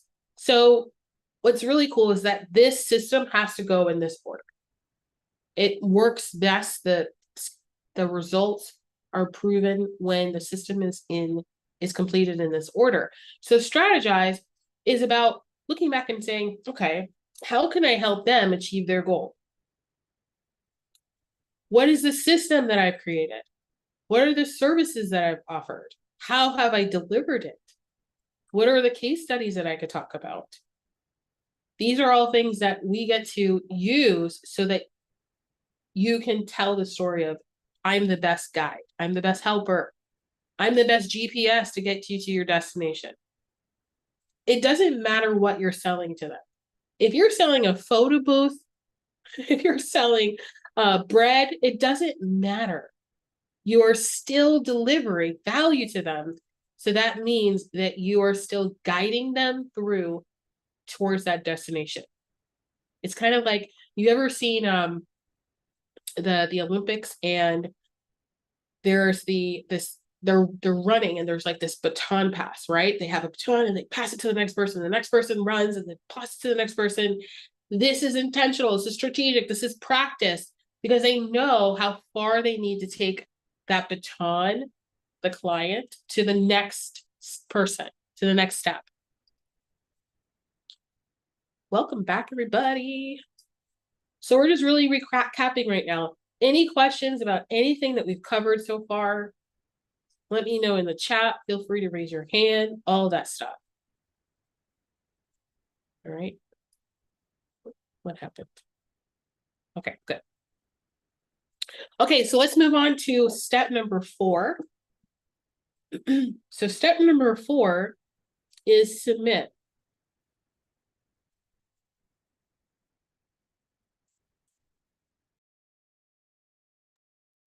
This is how you write a proposal.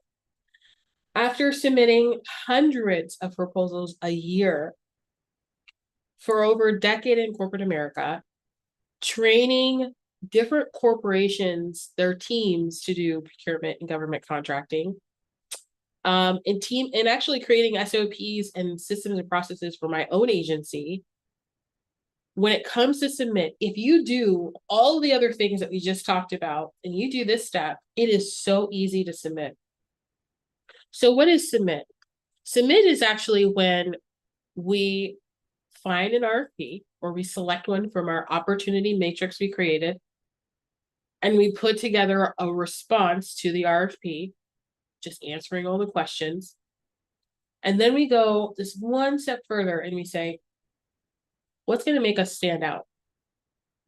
What's going to make our services unique from everybody else?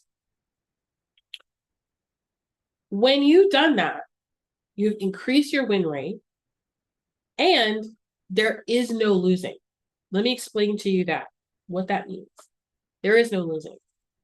When you submit this way, there is no losing, because even when you don't get awarded that contract, because you put your best foot forward, you can increase your opportunities. The ones that were on your opportunity matrix, the contracts that are on your opportunity matrix are public and advertised everywhere. But there's also other opportunities that are not advertised. So this is where you get to say, what's going to make me stand out? What's going to help me help them achieve their goal? When you know what that goal is, your proposal looks perfect. Now, here are the 5 P's of a proposal. It is, let me go back to share screen real quick. People. People like people. They work with people they like, right? People. This is your team. This is how you introduce who you are. And when you introduce who you are, like your resumes, things like that, your company information, it's always in a perspective of what is going to bring the most value to the government. This is not where you tell them every certification and degree that you've ever gotten. This is only relevant to what you offer them. Only relevant. Okay? That's people. This is how you connect with them. Now, if you've done strategy really well, you'll know a lot of things about your contracting officer, your point of contact, the procurement officer, the contracting officer. These individuals, these people, they live in your neighborhood. They go to your grocery store. They drive on your highway. They're just regular people. And they're on LinkedIn. They're on social media. And if you know a little bit about them, this actually helps you connect with them in your proposal. So things like, oh, well, yes, I actually volunteer in this organization. Maybe it's the Boys and Girls Club. And you look them up and you see that they're affiliated with the Boys and Girls Club. Well, that's amazing. We have that in common. Guess what? You should put that in your proposal.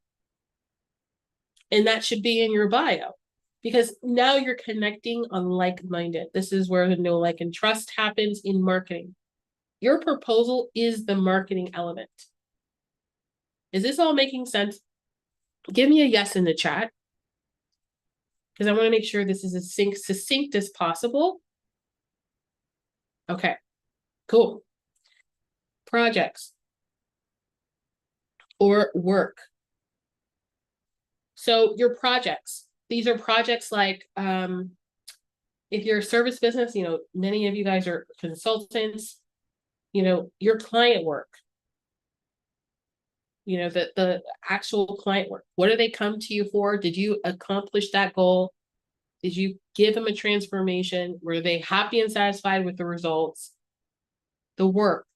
This also is for, if you're like front end for products, this is, are they satisfied clients? How many units did you move? This is really important. This is really important. Projects or work.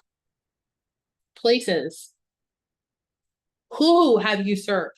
So even if you have never worked with the government before, you can still leverage what you've done in your business right now to win government contracts.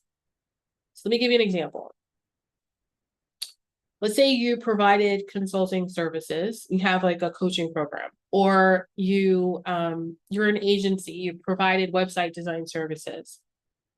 You can use those projects, the work, to submit for government contracts. So you don't need government contract experience to win government contracts. It doesn't work that way.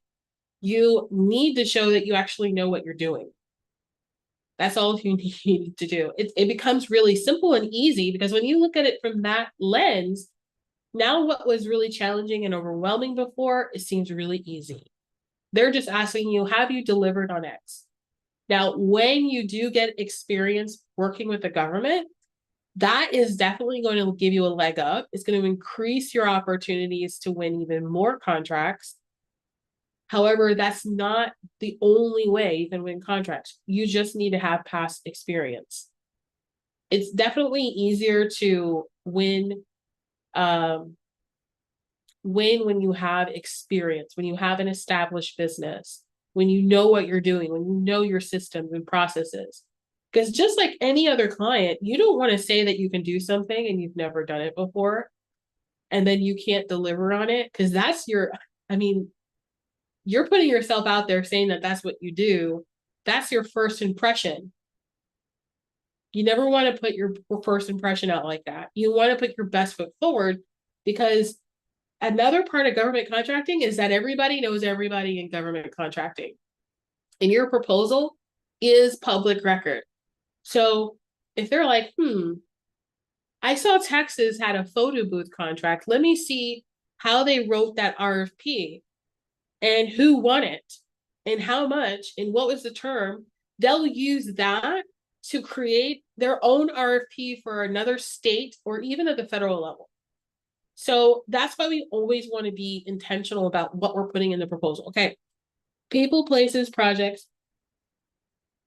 price, and proposal. And I write these two down together because people say, well, you can't do anything about price. Price is price and margins are margins. There's really nothing you can do when it comes to services. And there is some truth to that. However, and I'll definitely tell you that the margins, depending on where you are in your business and where your rates are, what your pricing structure is, government contracting can be considered a higher value than what you're doing right now. If you are more established and you understand your numbers, you know what your value is in your market, this can definitely be seen as something which is stabilized. It's not like you're going to get rich on the margins. It's not the margins. It's just the stability of revenue that's coming in your business. So how you do pricing properly is that you want to be considering what are all the elements in the system to deliver value to them. What are all the elements in the system to deliver value to them? What's the system? It's your system. It's how you're going to deliver value. It's what you're going to do. It's how you're going to provide them the transformation you say that you can provide. Pricing is a story. Pricing has a lot to do with marketing. It's not just economics. It has a lot to do with marketing. It's how you set it up. So let's say, for example, you're bidding on a contract where it requires a team and you are the principal in charge. You're the number one leader of this project. How you illustrate where you're going to be involved, how much you're going to be involved. Are you going to be involved 100%? Yes, but you're not going to charge them for 100% of your time, right? So there's ways to tell a story that you care about their end result, that you care about the transformation they're going to get. And this matters so, so, so much to them. Oh, sorry, Lynn. There you go. All right. And then proposal. Proposal is, it's basically just responding to the government and answering the questions that they have in a way that tells them a story on why you're the best guide for the journey. That's all a proposal is. I love proposals. I love proposals. I remember a client of mine was like, I don't know what you do, but you always seem to make us feel better after writing a proposal. Because we find ways, when you see what's important to the government and you have an opportunity to elevate that to a higher level, you're going to say to yourself, well, that's it. That's all you wanted. You know what I mean? It's just going to be so simple. This is supposed to be really simple. It's supposed to be really easy. And once you get through preparation, doing all the paperwork, the documentation, and you get to proposal, I mean, so easy, y'all. But where people get stuck is, can you let, oh yes. Sorry about that. So where people get stuck is they get stuck in, I don't want to write a proposal. I don't want to take the time to write a proposal. Okay, so I'm going to give you two scenarios. All right. If someone said, if someone came up to you and said, I just need you to fill out this paperwork, just like as if we're doing a closing on a house, and I will give you $100,000. Would you do it? If someone said to you, I need you to fill out a 10-page document with all your information, answering all these questions, and I'll give you $500,000. Would you do it? So we want to kind of put it back into perspective of what it actually is. When you're putting together a proposal for the first time, you're going to have to pull from past experience. You're going to have to pull your resumes, your company information, your branding, the cover letter. You're going to have to figure out what your formula for the cover letter is, all that stuff. There's elements that you have to definitely put together. But once it's together, it's done. And then it opens the opportunity for you to win multiple government contracts and increase your revenue exponentially. And this is what I'm going to say to you right now is, are we going to step over our opportunities of abundance because we're focused on the wrong thing? Are we focused on winning government contracts? Are we focused on achieving our goals? Are we focused on stabilizing our businesses? Are we focused on lucrative revenue, consistent revenue over time? Or are we focused on paperwork? Because there is a difference, and it doesn't necessarily have to be you that's submitting all these proposals. That's the other part. Totally, completely outsource it. We'll talk more about that later. So step number 4 is submit. So let's get back to the system, GovCon sales strategy. And step number 5 is track. Step number 5 is track.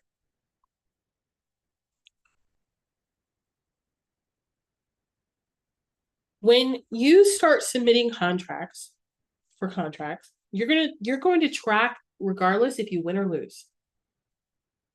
You're going to track regardless of the win or lose. This is, again, it is definitely it's a humbling experience when you lose. But instead of looking at it from an emotional perspective, you want to look at it from a scientific sense. When scientists look at something and they test a new research and they fail over and over and over and over again, they have to keep testing it over and again until they get it right. That's a lot of failures and to achieve. When you follow a system and then you have potentially an opportunity to have a win rate of 8 out of 10, the other 2 that lose, now you're studying why they lost. Okay, was it timing? Was it my experience? Was it relationship? And you understand them. And the great thing about it is when you lose or win, either way, you get access to your scoring sheet. And so you'll know exactly where you scored the highest, scored the least, and where it was even. What I recommend is at tracking, at this step, is you're not just looking at yourself. You're going to look at everybody that submitted before. You're going to look at every competitor that was at the table that submitted a proposal or a bid and see what their numbers are and see how their team was set up and see what their system is and their process. This is public record. You have to just ask for it and you just get it. It's totally free. Well, it's free if you bid. If it's not something that you've bid, you are participating in, there might be potentially a an investment. I think it's just like $15 or $20 to get a copy. But nonetheless, it is completely public record. So you get public record access to your competitors' proposals and bids to see how they scored, and then see who scored the highest and who scored the least.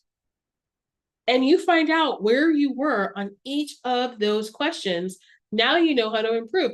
Now, if you're saying to yourself, that's a really simple, straightforward roadmap, absolutely. Now you're not guessing. Do you see how when we go through this, the 5 steps, step number 1 is prepare. Step number 2 is target. Step number 3 is strategize. Step number 4 is submit. And step number 5 is track. When we go through these steps, can you see how easy it is? Now it's just a roadmap. Now we just follow the steps. The questions in the RFP rarely change, because once you answer the question, now it becomes a part of your question, your library for your business. And you just pull from that in the future. You're just like, oh yeah, we answered that question before. Let's just update it. Done. Next question. Oh yeah, you know what? We got that from the last proposal. All right, that's cool. We just keep it in there.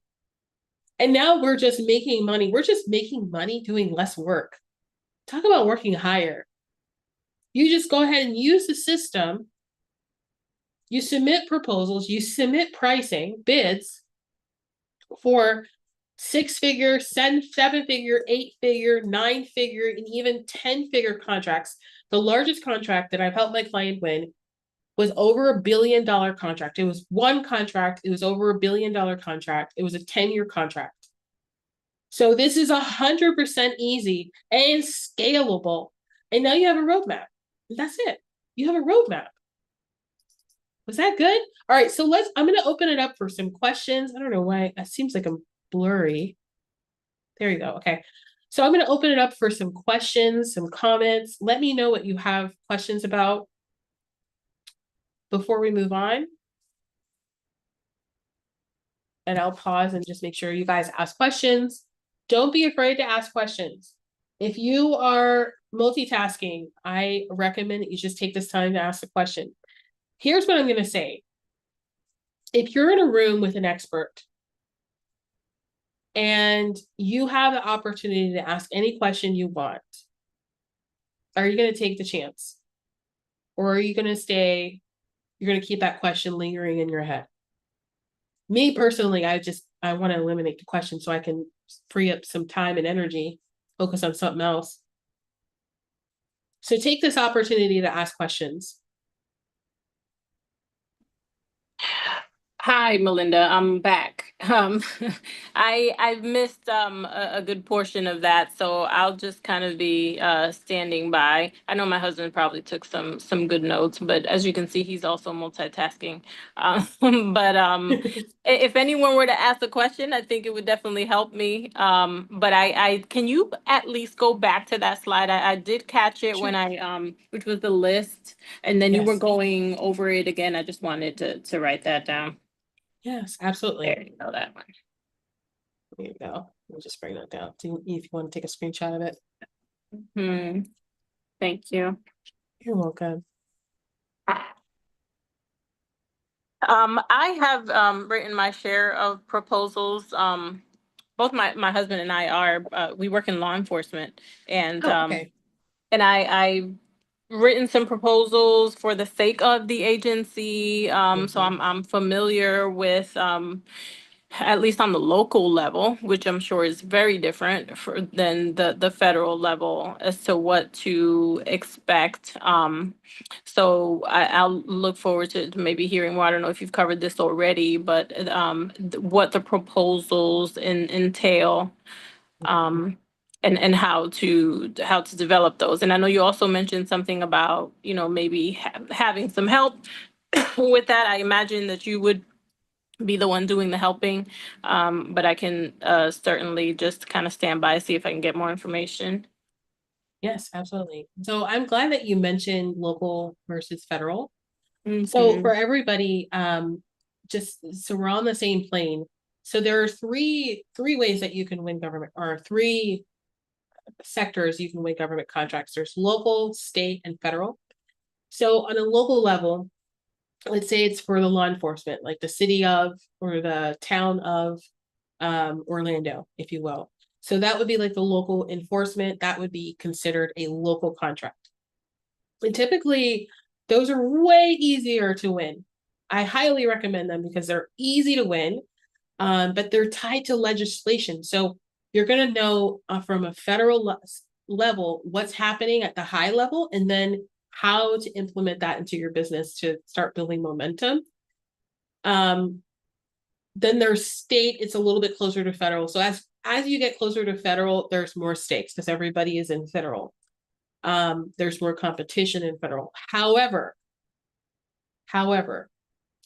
federal is, I would, in my opinion, I would say that they're easier once you understand how to submit a proposal. So you're already submitting, you already know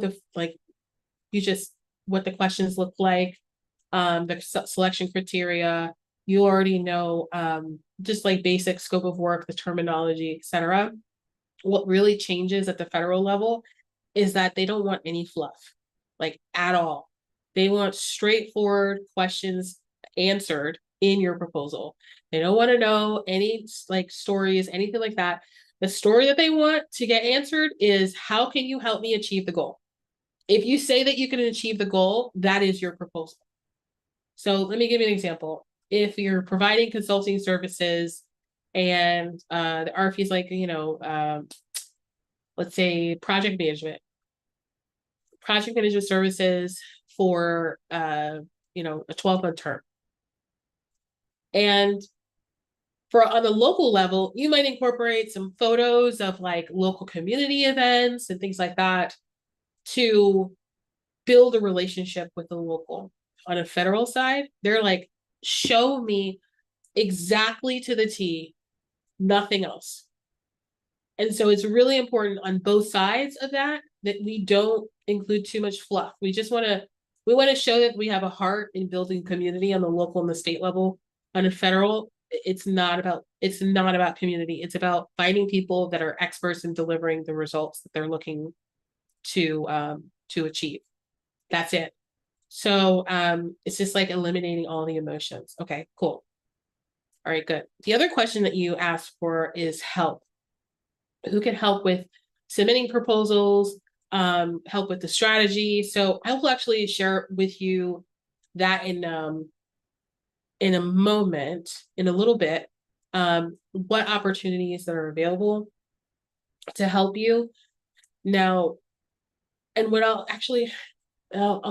hold it off for later on, because if I tell you now, it's just, I want to make sure that I'm continuing to keep my promise and giving you guys value. And then we can circle back on, okay, so then now what? Okay, so great questions.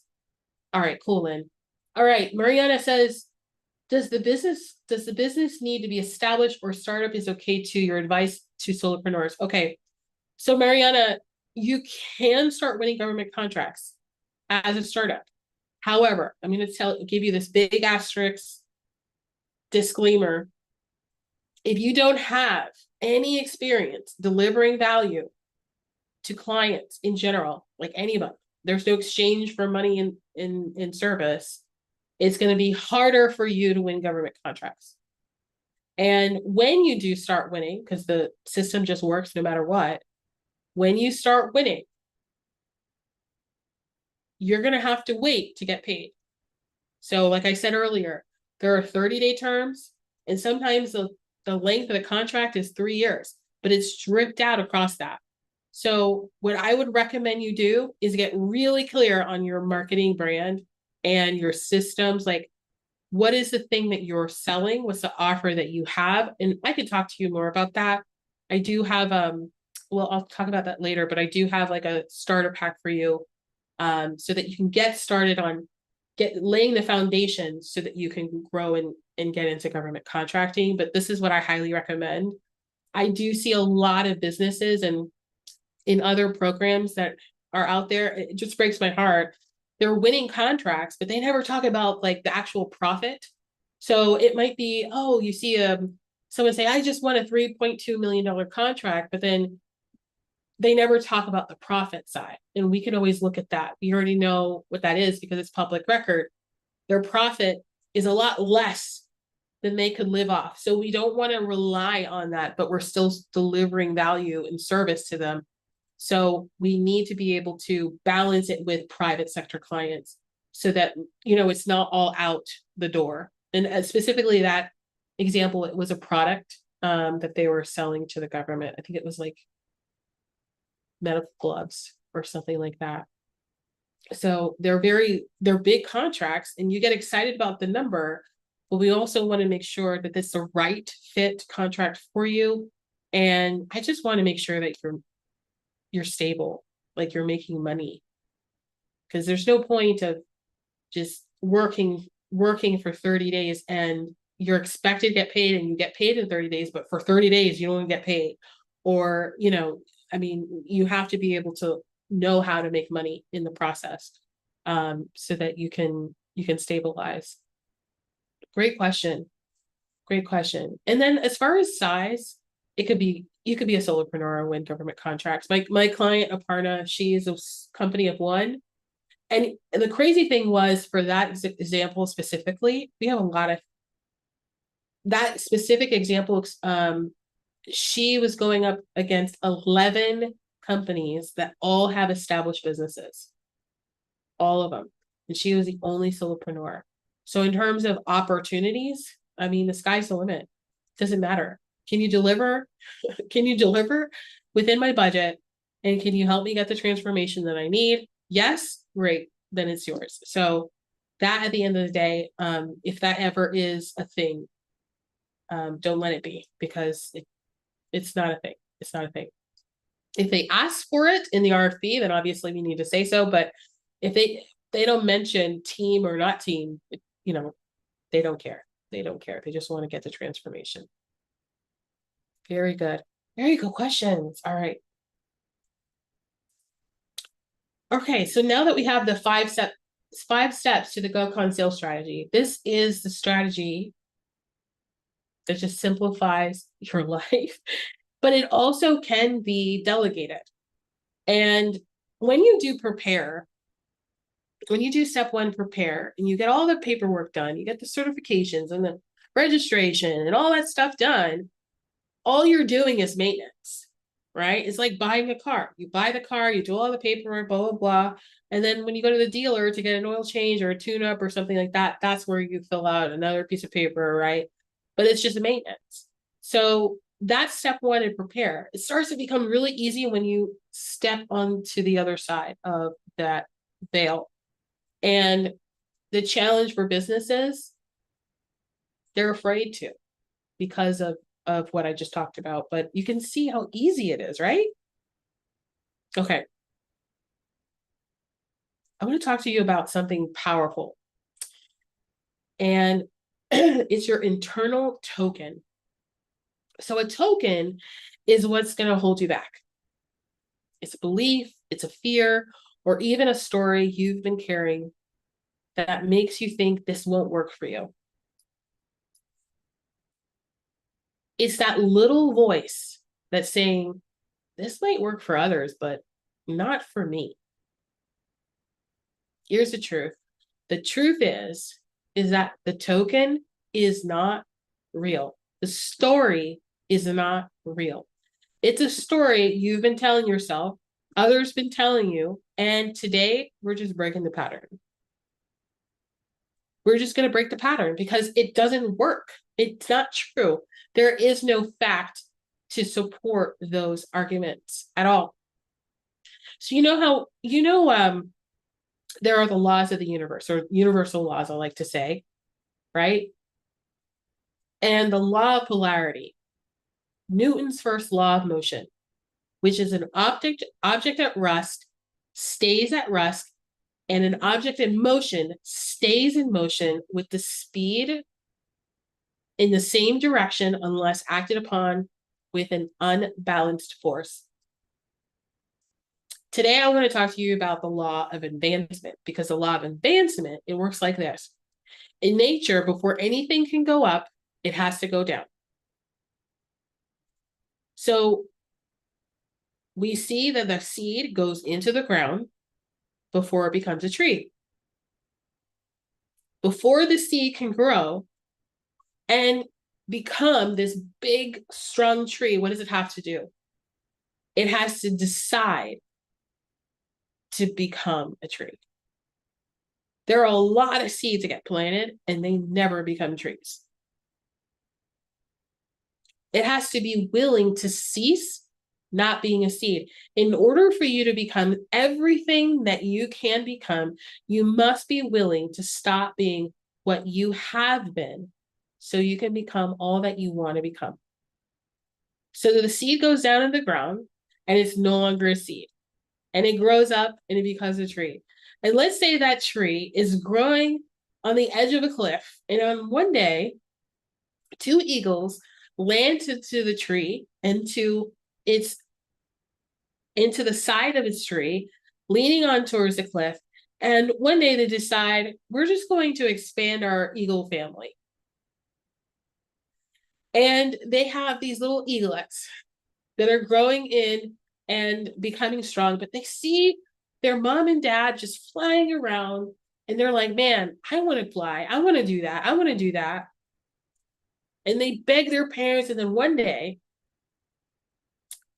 Mama Eagle says, okay, come on, jump on my back, takes him high up, and then flips, turns around, and the eaglet just flies and is just kind of just flapping his wing, totally scared, not able to catch any wind. And then the Mama Eagle just sweeps under him and brings him back to the nest. The next day, she does the same thing. But this time, the baby eagle is terrified. He's like, that was awful. I never want to experience that again. But she does it again and again and again. And the same reaction. He's flapping his wings, trying to catch air, and he never does. Well, one day, Mama Eagle is like, okay, you ready? He's like, no, I'm not going. There's no way I'm going. I'm not going. Nope, I'm not doing it. She says, come on, let's go. She grabs him, puts him on her back, goes, flies up high, flips around, turns. He's panicking, and all of a sudden, woof, he grabs and catches wind. And he starts flying, and he's building confidence, and his muscles are strengthening, and he flies himself back to the nest. You see, eagles don't have a choice to fly. What percentage of eagles learn how to fly? 100%. 100%. The anticipation of impact is what we're afraid of. We're afraid of hitting the ground instead of allowing the wind to catch our wings. And we crawl back up into the circle of sameness called the comfort zone every time. Before they build a building, they've got to dig a hole in the ground and put a foundation down. If a seed has to go on the ground and stop being a seed, if an airplane has flats that have to go down, anything that goes up has to go down. If you are pretending to want your income to grow, your business to grow, and you're not letting your bank account balance go down, you are kidding yourself. Because anything that goes up has to first go down. I'm going to share with you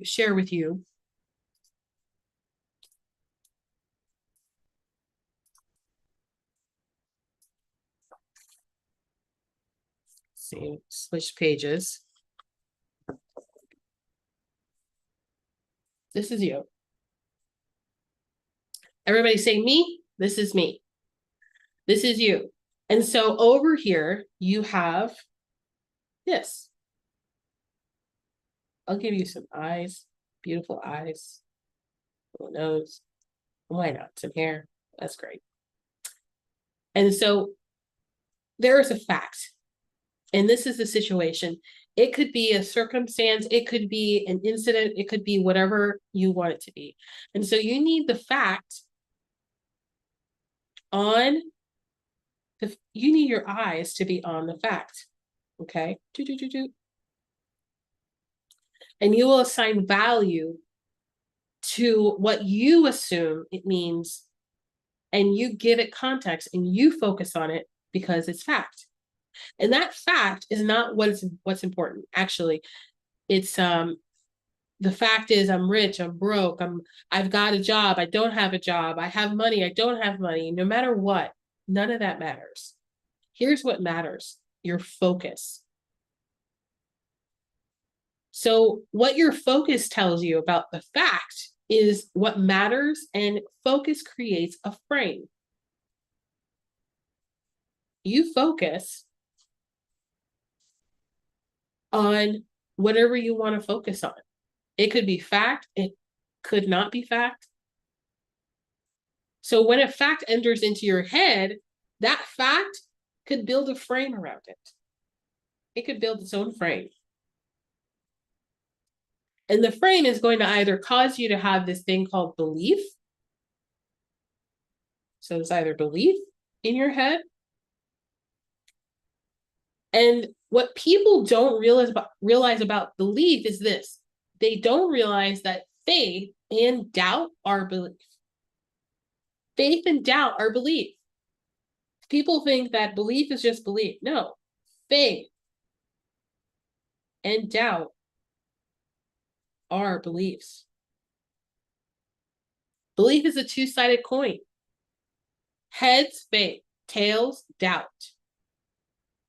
But they both are belief.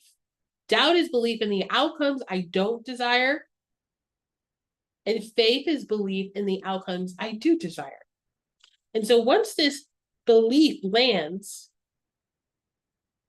I put a frame around it. And that frame I put around it is going to determine whether that belief is either faith or doubt. So when I get this fact here that I'm focusing on, and it creates a belief in me, this feeling, when I get this feeling, it's either going to empower me to move or it's going to disempower me from moving.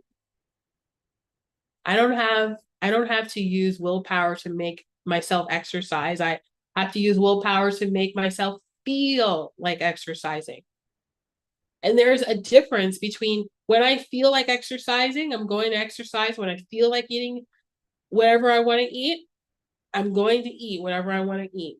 And so the question is, how do I get myself to feel like doing the things that are in my best interest? How do I get myself not to feel like doing the things that are not in my best interest? Does that make sense, everyone? Yes? So here's what you're going to do.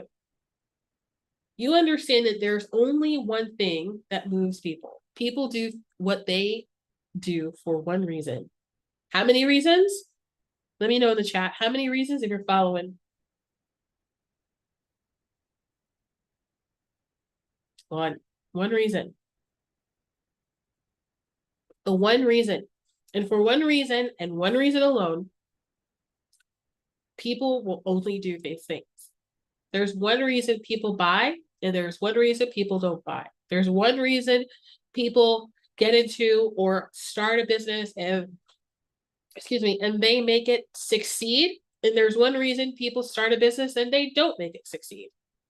Everything that everybody does for one reason only, would you like to know what that reason is? I said it earlier. Maybe Mariana knows.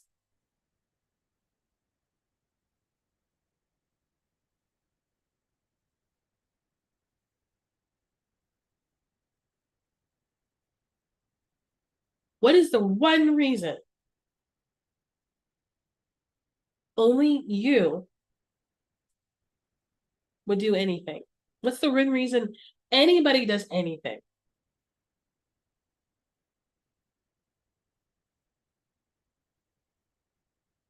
Because they feel like it. Someone asks you, well, why did you do that? Because I felt like it. Well, why did you say that? Because I feel like it, right? because we feel like it. People do what they do because they feel like it. I was going to go deeper with that one. Yep. People don't do what they don't do because they don't feel like it. Say, Melinda, it can't be that simple. Okay. So now if you want something complicated, you're going to have to find somebody else, because I just went ahead and just simplified your life with government contracting. Truth is always simple. It's the lies that are always complicated. Let me know you know what I'm talking about. I'm telling you, when people buy from you, they buy from you for one reason only, because they feel like it. They feel like buying from you. Now, there may be some things that you go in that are some things that you go in thinking that you're going to help them feel like buying from you because they feel like it. When they don't buy from you, what happens? You're like, oh man, it's my fault. Something I did. They just chose not to, they just didn't want to. When you take action in the right direction towards your dreams, you do it because you feel like it. When you don't take action in the direction of your dreams, you do it because you don't feel like it. And see, this fact that manifests as a focus, this focus here in our head has belief. It doesn't say in our head that faith and belief is a traveling salesman. So faith and belief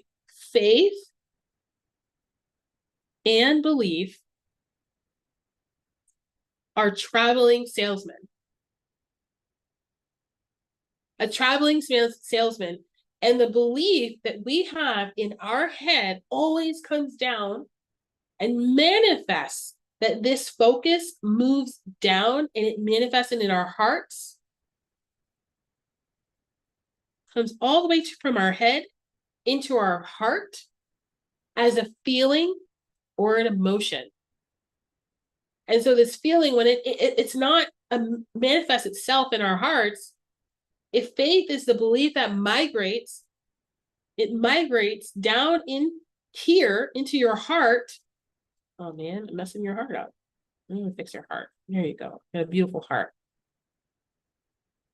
It manifests as anticipation. Anticipation is a feeling that empowers action. Anticipation is a feeling that infuses energy. Can you remember when you were a little child on Christmas, right? And you knew what you were getting the next day? What was the hardest thing in the world to go do? What was the hardest thing? You're like, it's the night before Christmas and I gotta go to bed. Sleep. We all did it. One year, my brother, he woke me up on Christmas Eve and he told me it was Christmas Day. And I ran into the living room and I was like, it's Christmas Day. Yay. And I ripped up all of my toys open. My mom was in the kitchen. She was like, what are you doing, baby? It's Christmas Eve. You're so excited to stay awake. Why? Because our expectation and the anticipation of the next day and what you were getting charged you up so much you couldn't sleep.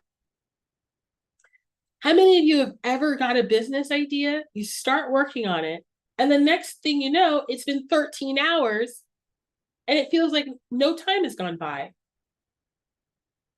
Your anticipation of this thing working is what you were thinking about.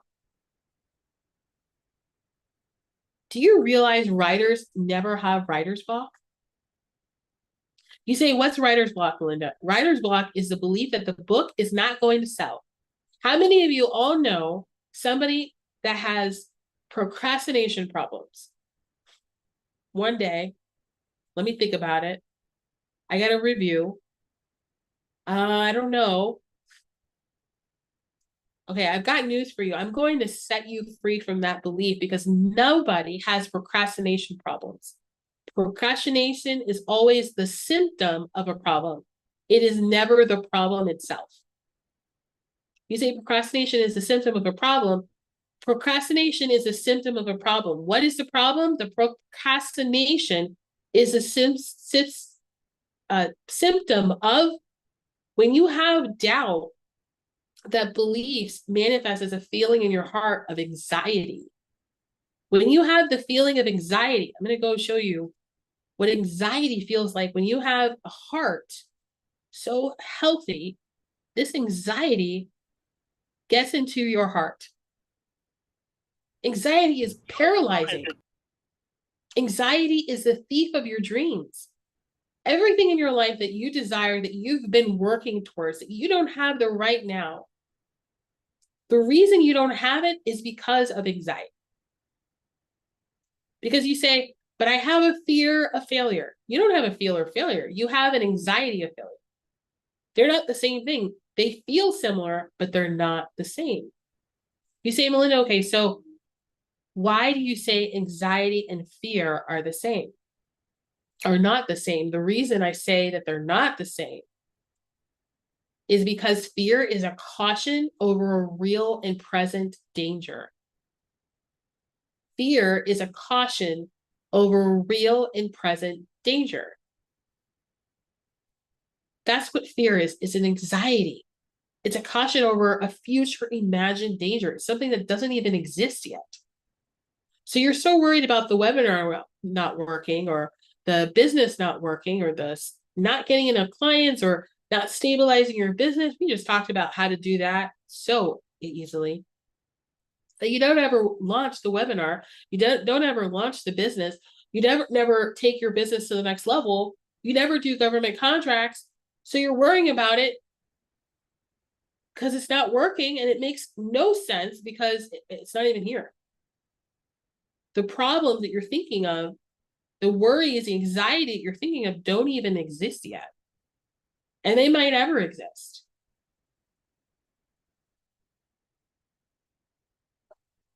Like, what if it doesn't work? Well, here's what you don't understand.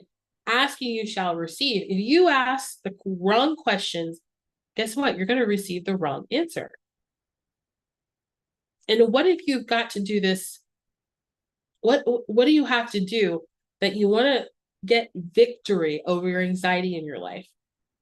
What's anxiety look like? It looks like getting me into a Bentley in my driveway, an A12 12-cylinder engine, 700 horsepower tank full of gas, and I won't put it in drive. And what can happen when I rev it up and my engine is in the driveway? Two things. I can either burn up the engine or run out of gas. And that's the same thing that happens in entrepreneurs' lives that are wasting all of their energy revving up to do something and then just burning out because they're just in their head. They stay in anxiety. What if it doesn't work? Oh, but what if it does? What if you just don't think about worrying about what's not going to work, and we just focus on what is going to work? I just told you something so simple. It sounds, I'm telling you, like, I'm just so simple. Well, Melinda, you can say that. You've been doing it for so long. I've been teaching other people to do it. A lot of people can't say that. Just because you know how to do something doesn't necessarily mean you know how to teach it. I've taught people. And when I meet someone and they say to me that they have results, they have experience delivering value to someone, I'm immediately like, let's scale your business. What are you waiting for? Oh, government contracting. It's a lot of red tape. Says who? How do you know? Did you do it? Oh, that's what they say. Who's they? Is it the system that's like holding you back and pushing you away from this easy button? How many of you know that exists? How many times have you seen the exit, seen the opportunities, and someone says, no, not that way. It's hard. It's really difficult. I have two dogs, And everything, I'm a big cook. I cook in my kitchen every day. And they're in the kitchen like, ooh, what's that? And sometimes there are things that they can't eat and some things that they can. And I have to tell them the things that they can't eat, which is pretty much everything because we don't like giving them scraps. I was like, ugh, yucky. You don't want that. You don't want that. But what if somebody is doing that to you right now? What are you going to do? Are you going to take action and do something and just overcome it? Are you going to find out for yourself whether or not it works just because it doesn't work for someone else, just because they're not following the system properly and actually simplifying their life? They like complication. A lot of people love drama.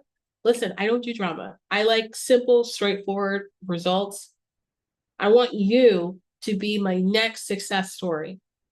I want you to be like Mark and Ed, Aparna. Man, I have so many clients. We have hundreds of businesses that we're serving.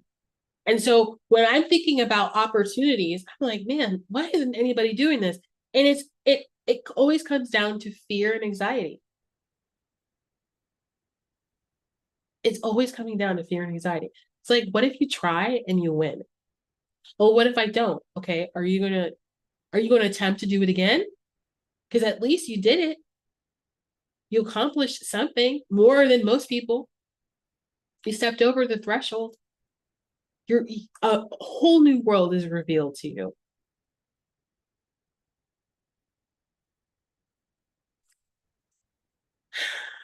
I say that all to say, what I just shared, the government contracting strategy, GovCon sales strategy, the $1 billion blueprint, how to do this simple, easy, how to grow your business exponentially faster and more sustainable.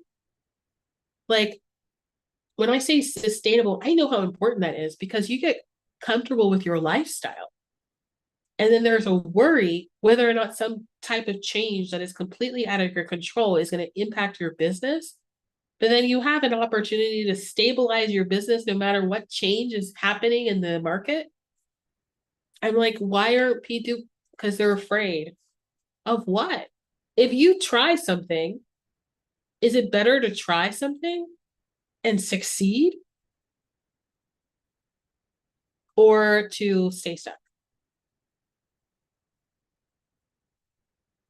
So now let's shift gears and focus on what's possible when you say yes to this journey. Imagine what it looks like for a moment. Just imagine with me. Waking up knowing you have stable, predictable revenue from government contracts. You've been seen as the go-to authority where your clients are reaching out to you for advice and expertise. You have freedom to work on what you love without the constant hustle. Type freedom in the chat if that's what you're striving for. Yeah. Yeah. Here's the truth. The GovCon sales strategy is not just a system. It's your gateway to a next level. It's about turning your potential into results, your dreams into plans, your plans into reality. Imagine if you could have this system implemented for your business, with my team guiding you every step of the way. I want you to consider the cost of staying where you are. How much time, energy, money are you losing by not having the system in place?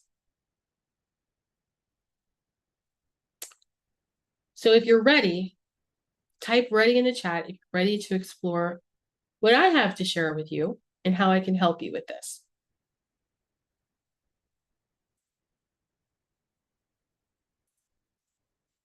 We are ready. Michaela is ready. All right. So how I help many times too. You guys are so cute. So how I help people is in many ways. We offer a 2-day workshop. Currently it's virtual, so you can take it anywhere. It's a 2-day full day workshop, and it allows us to help you, handhold you through the entire system of implementing everything we talked about in the 5 steps. But it goes a layer more, and we have options for wherever you are in business. If you are at 6 figures or in a different range, like within the 6-figure range, or you're just getting started, if you are in the 6 to 7, 7 to 8 and beyond, we have specific offers, packages that will support you in doing this. Now, what I know is that people that take action fast are always going to succeed beyond the rest, hands down. So what's a part of this program? It's called the Million Dollar Contracts Program. And I'm going to share with you this screen really quick so you can see it. Now, we've ran this program for about since May. Wow, it's been a long time. Okay, so been running this program since May. In 2025, we're planning on running this program for the remainder of the year. However, the demand is going to increase, and so will the investment. Right now, the investment is definitely flexible, way easier to digest than most. The Million Dollar Contract, so you're going to get a link to this website. And if you click on the full details of the Million Dollar Contracts Program, you'll see that we include how does this fit into my business? We want to sit down with you and we want to help you put this into your business. So we're not going to try to change anything that's going on in your business unless it's to improve it, if you want us to do that. If not, we're just going to say, okay, this is how you can add government contracts to your business. How do you start winning government contracts from a state level, a federal level, a local level? We talk about that as well as part of your strategy. In the 2-day workshop, that is the strategy session. It's a strategy workshop. It is diving deep. We do it in 2 days specifically because we know you guys are really busy. You got a lot going on, and we try to compress it into 2 days. And we find that it's the best results are on the other side. Now, depending on where you are and what you need, we can offer you something as simple as the 2-day workshop with some tools and resources to get you going on your own, all the way to doing it completely for you. Either way, we invite you to the workshop. So what I'm going to share with you in the chat is a link to the website that I just showed you. This is where you can review everything, but here's what I'm going to tell you. Every single time I do a masterclass, every single time, go ahead and book a call. Book a call first, and then review everything. Now, when you can see that I over deliver, right? Like, that's just obvious. So during the strategy session, when you book a call, that is a strategy session. This is where we're going to talk about your business. This is where we get to sit down and go through, how is this going to work in your business? Is the timing right? I don't want you to make that decision on your own, because you're going to make a decision that you're not ready for it. I want to help you see when you're ready for it. And just being really honest, we've turned people away from this program because they were not ready for it, or they were not the right fit. I don't have any problem doing that, because I'm within integrity. I know that if I serve at a high level, I will always be blessed. So I always bless.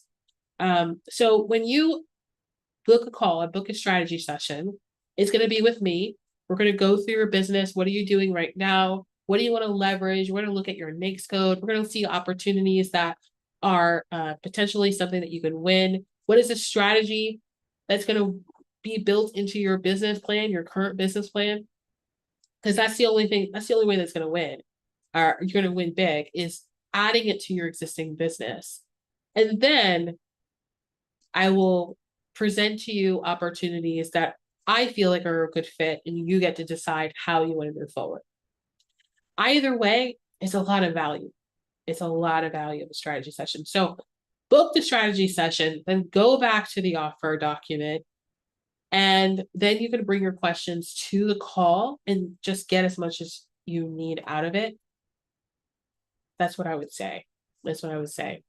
Because those times and dates, everybody fights with me. They email my team, and they're like, is there any way to add more times? I'm like, I can't, no way. What is there is there. So just pick what you want now, book a call, and that's it. Now, I want to share with you that if you do book a strategy session today, I want to give a fast action bonus. And that fast action bonus is a private strategy session with me. I charge for one 90-minute strategy session is $25,000. Because I know I can help my clients achieve at least $250,000. You're also going to get a priority review of your first proposal. So a lot of times when I'm talking to in this masterclass, people ask me, well, what about like ongoing support and help? And I got good news for you. So you get advice, you get support along the journey, because a part of the workshop, once you're done with the workshop, you get support however you decide to do that, whether it's resources, completely do it yourself, or you get us to help you with the done for you programs that we have. Either way, you get invited into our $1 Million Contracts community. And that community is worth so much. It's worth the total investment, because what I envision, we're still growing this now, but what I envision for this community is where you can find your partners to do business with, where you can leverage each other's resources and connect with each other, and eventually get into new asset classes. So it's like an advanced deal. It has very little to do government contracting, but it definitely can be leveraged in government contracting. My previous life, I was a strategist, a marketing strategist in commercial real estate. So I know that world really well. And one of my passions is to help people create legacy and generational wealth, not just financially, but just overall the whole mindset that you need to create generational wealth. And so there's a lot of ideas and plans and strategies and dreams that I hope to give you guys, because there's a whole new world. And yeah, if I can just, I can go on and on about that. But so that's the $1 Million Contracts community. That's also included in the investment, no matter what level that you get into. And yeah, so if you act today, if you schedule a strategy session today, you'll get the private strategy session with me. It's a 90-minute strategy session. We talk about your business and we go deep, way deeper than the strategy session you're going to get now. And then a priority review of your first proposal. So just to make sure that you got everything in there, regardless of where you get in, we want to make sure that you have that opportunity to get a master at proposal development, to be looking at your proposal, and make sure you're not getting stuck in compliance. That's the other part of that. So yeah, I'm excited about that. Does anybody have questions about the $1 Million Contracts program before we move on? I think I answered everybody's question from earlier. Go back. Yeah. Yep.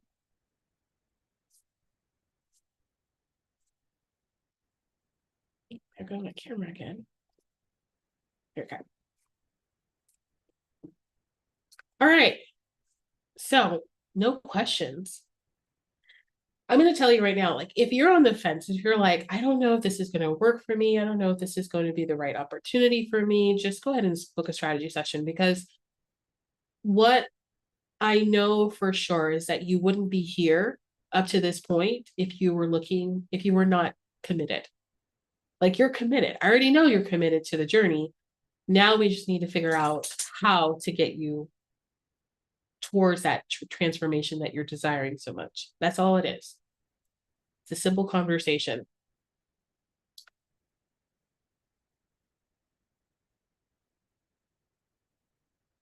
I want to ask you, the call is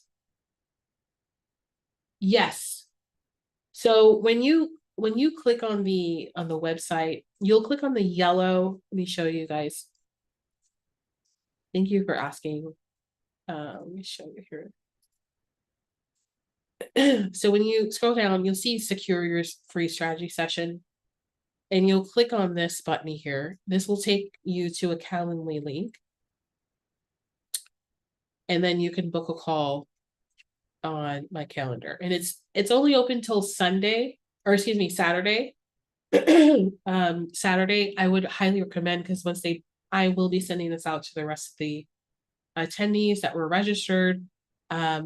We actually have a workshop that's starting on Monday, Tuesday next week, but then we also have another workshop in February as well that I'm looking to fill as this month and next month.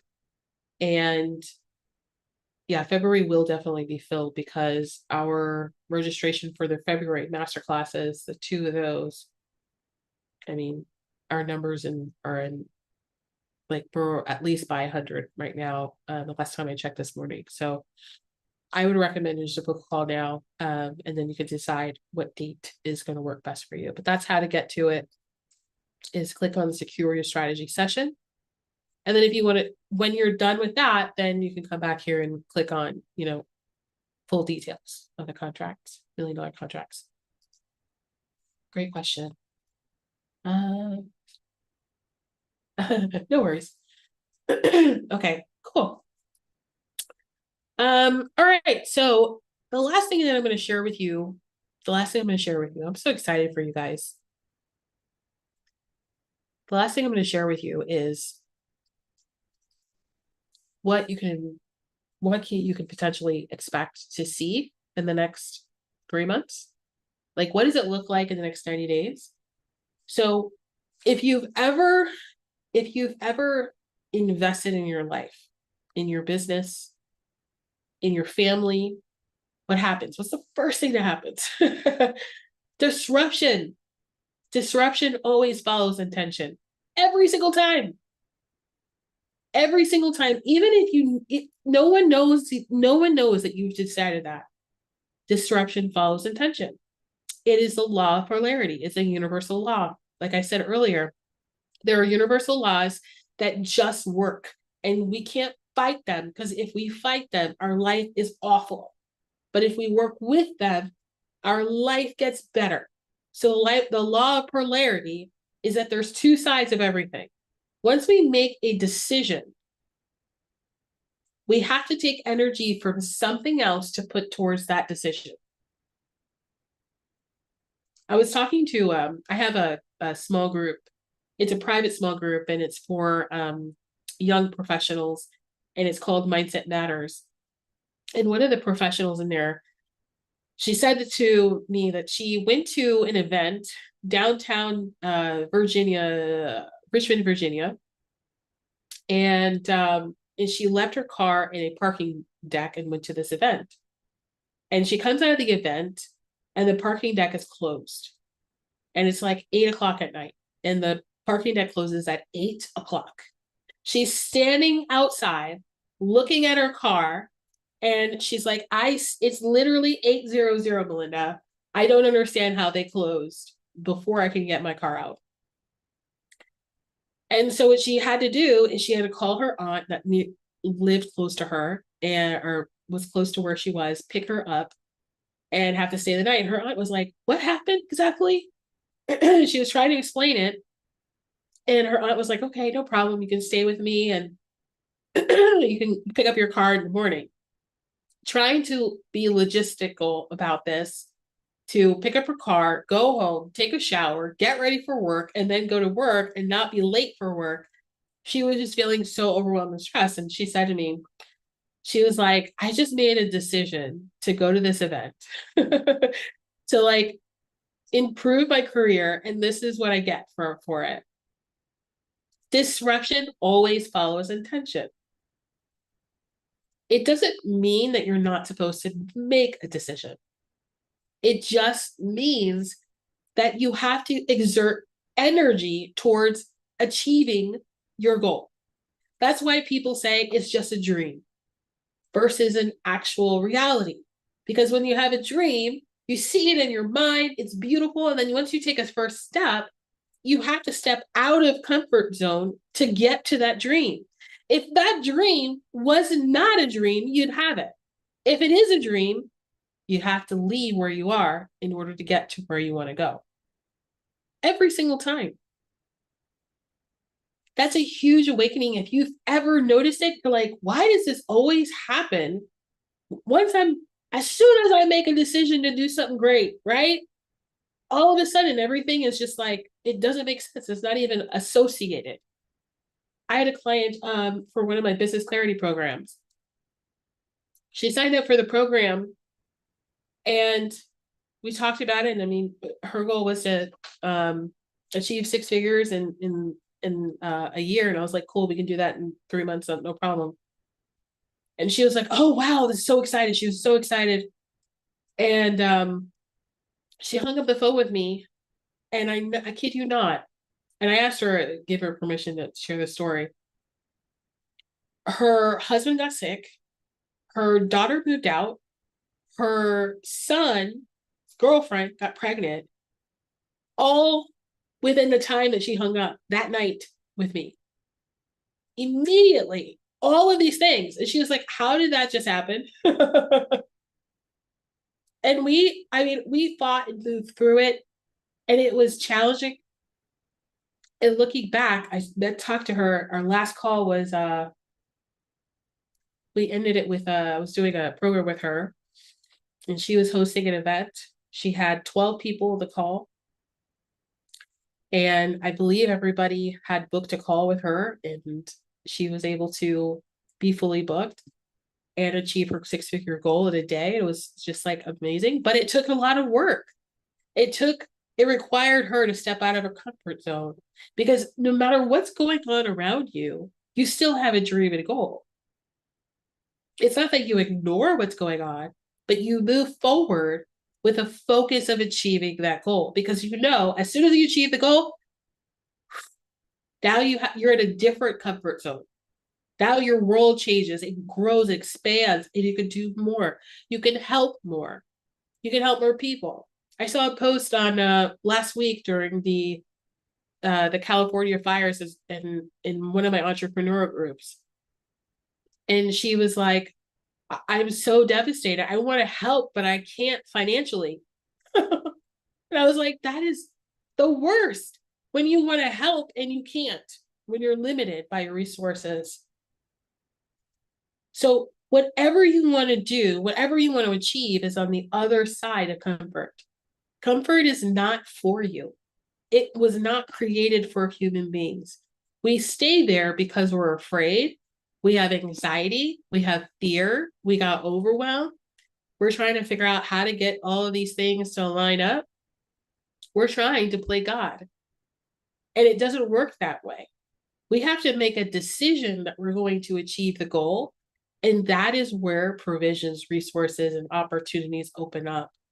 Because even when it's just like a torrential downpour of just nonsense and just frustration and overwhelming anxiety, we fight through it, because that's the border of our comfort zone. When we break through our border, when we are on the other side, man, the sky's the limit, because now we know exactly what we need to do to get to the next level. We have to break through that next comfort zone. Everybody has it. Doesn't matter. I've talked to a president of an advertising company in 30 years, and he's like, I'm still dealing with imposter syndrome. It's everyone. It doesn't matter who you are, but what matters is how you deal with it. Do you stay stuck or do you move? So I wanted to share that with you to tell you that you have permission. You have permission. You can give yourself permission to do what you want and need to do to achieve your goals. No one is limiting you. You're surrounded by abundance and opportunity, and you are here to do great things. I know that. So I bless you. I think keep you just safe and happy and joyful. You are all very amazing. And just again, I'm put the link in the chat for you to book a call. And excuse me, God bless you all. God bless you all and take care. Thank you so much for spending your afternoon with me. And hopefully you got what you needed to take steps in the right direction.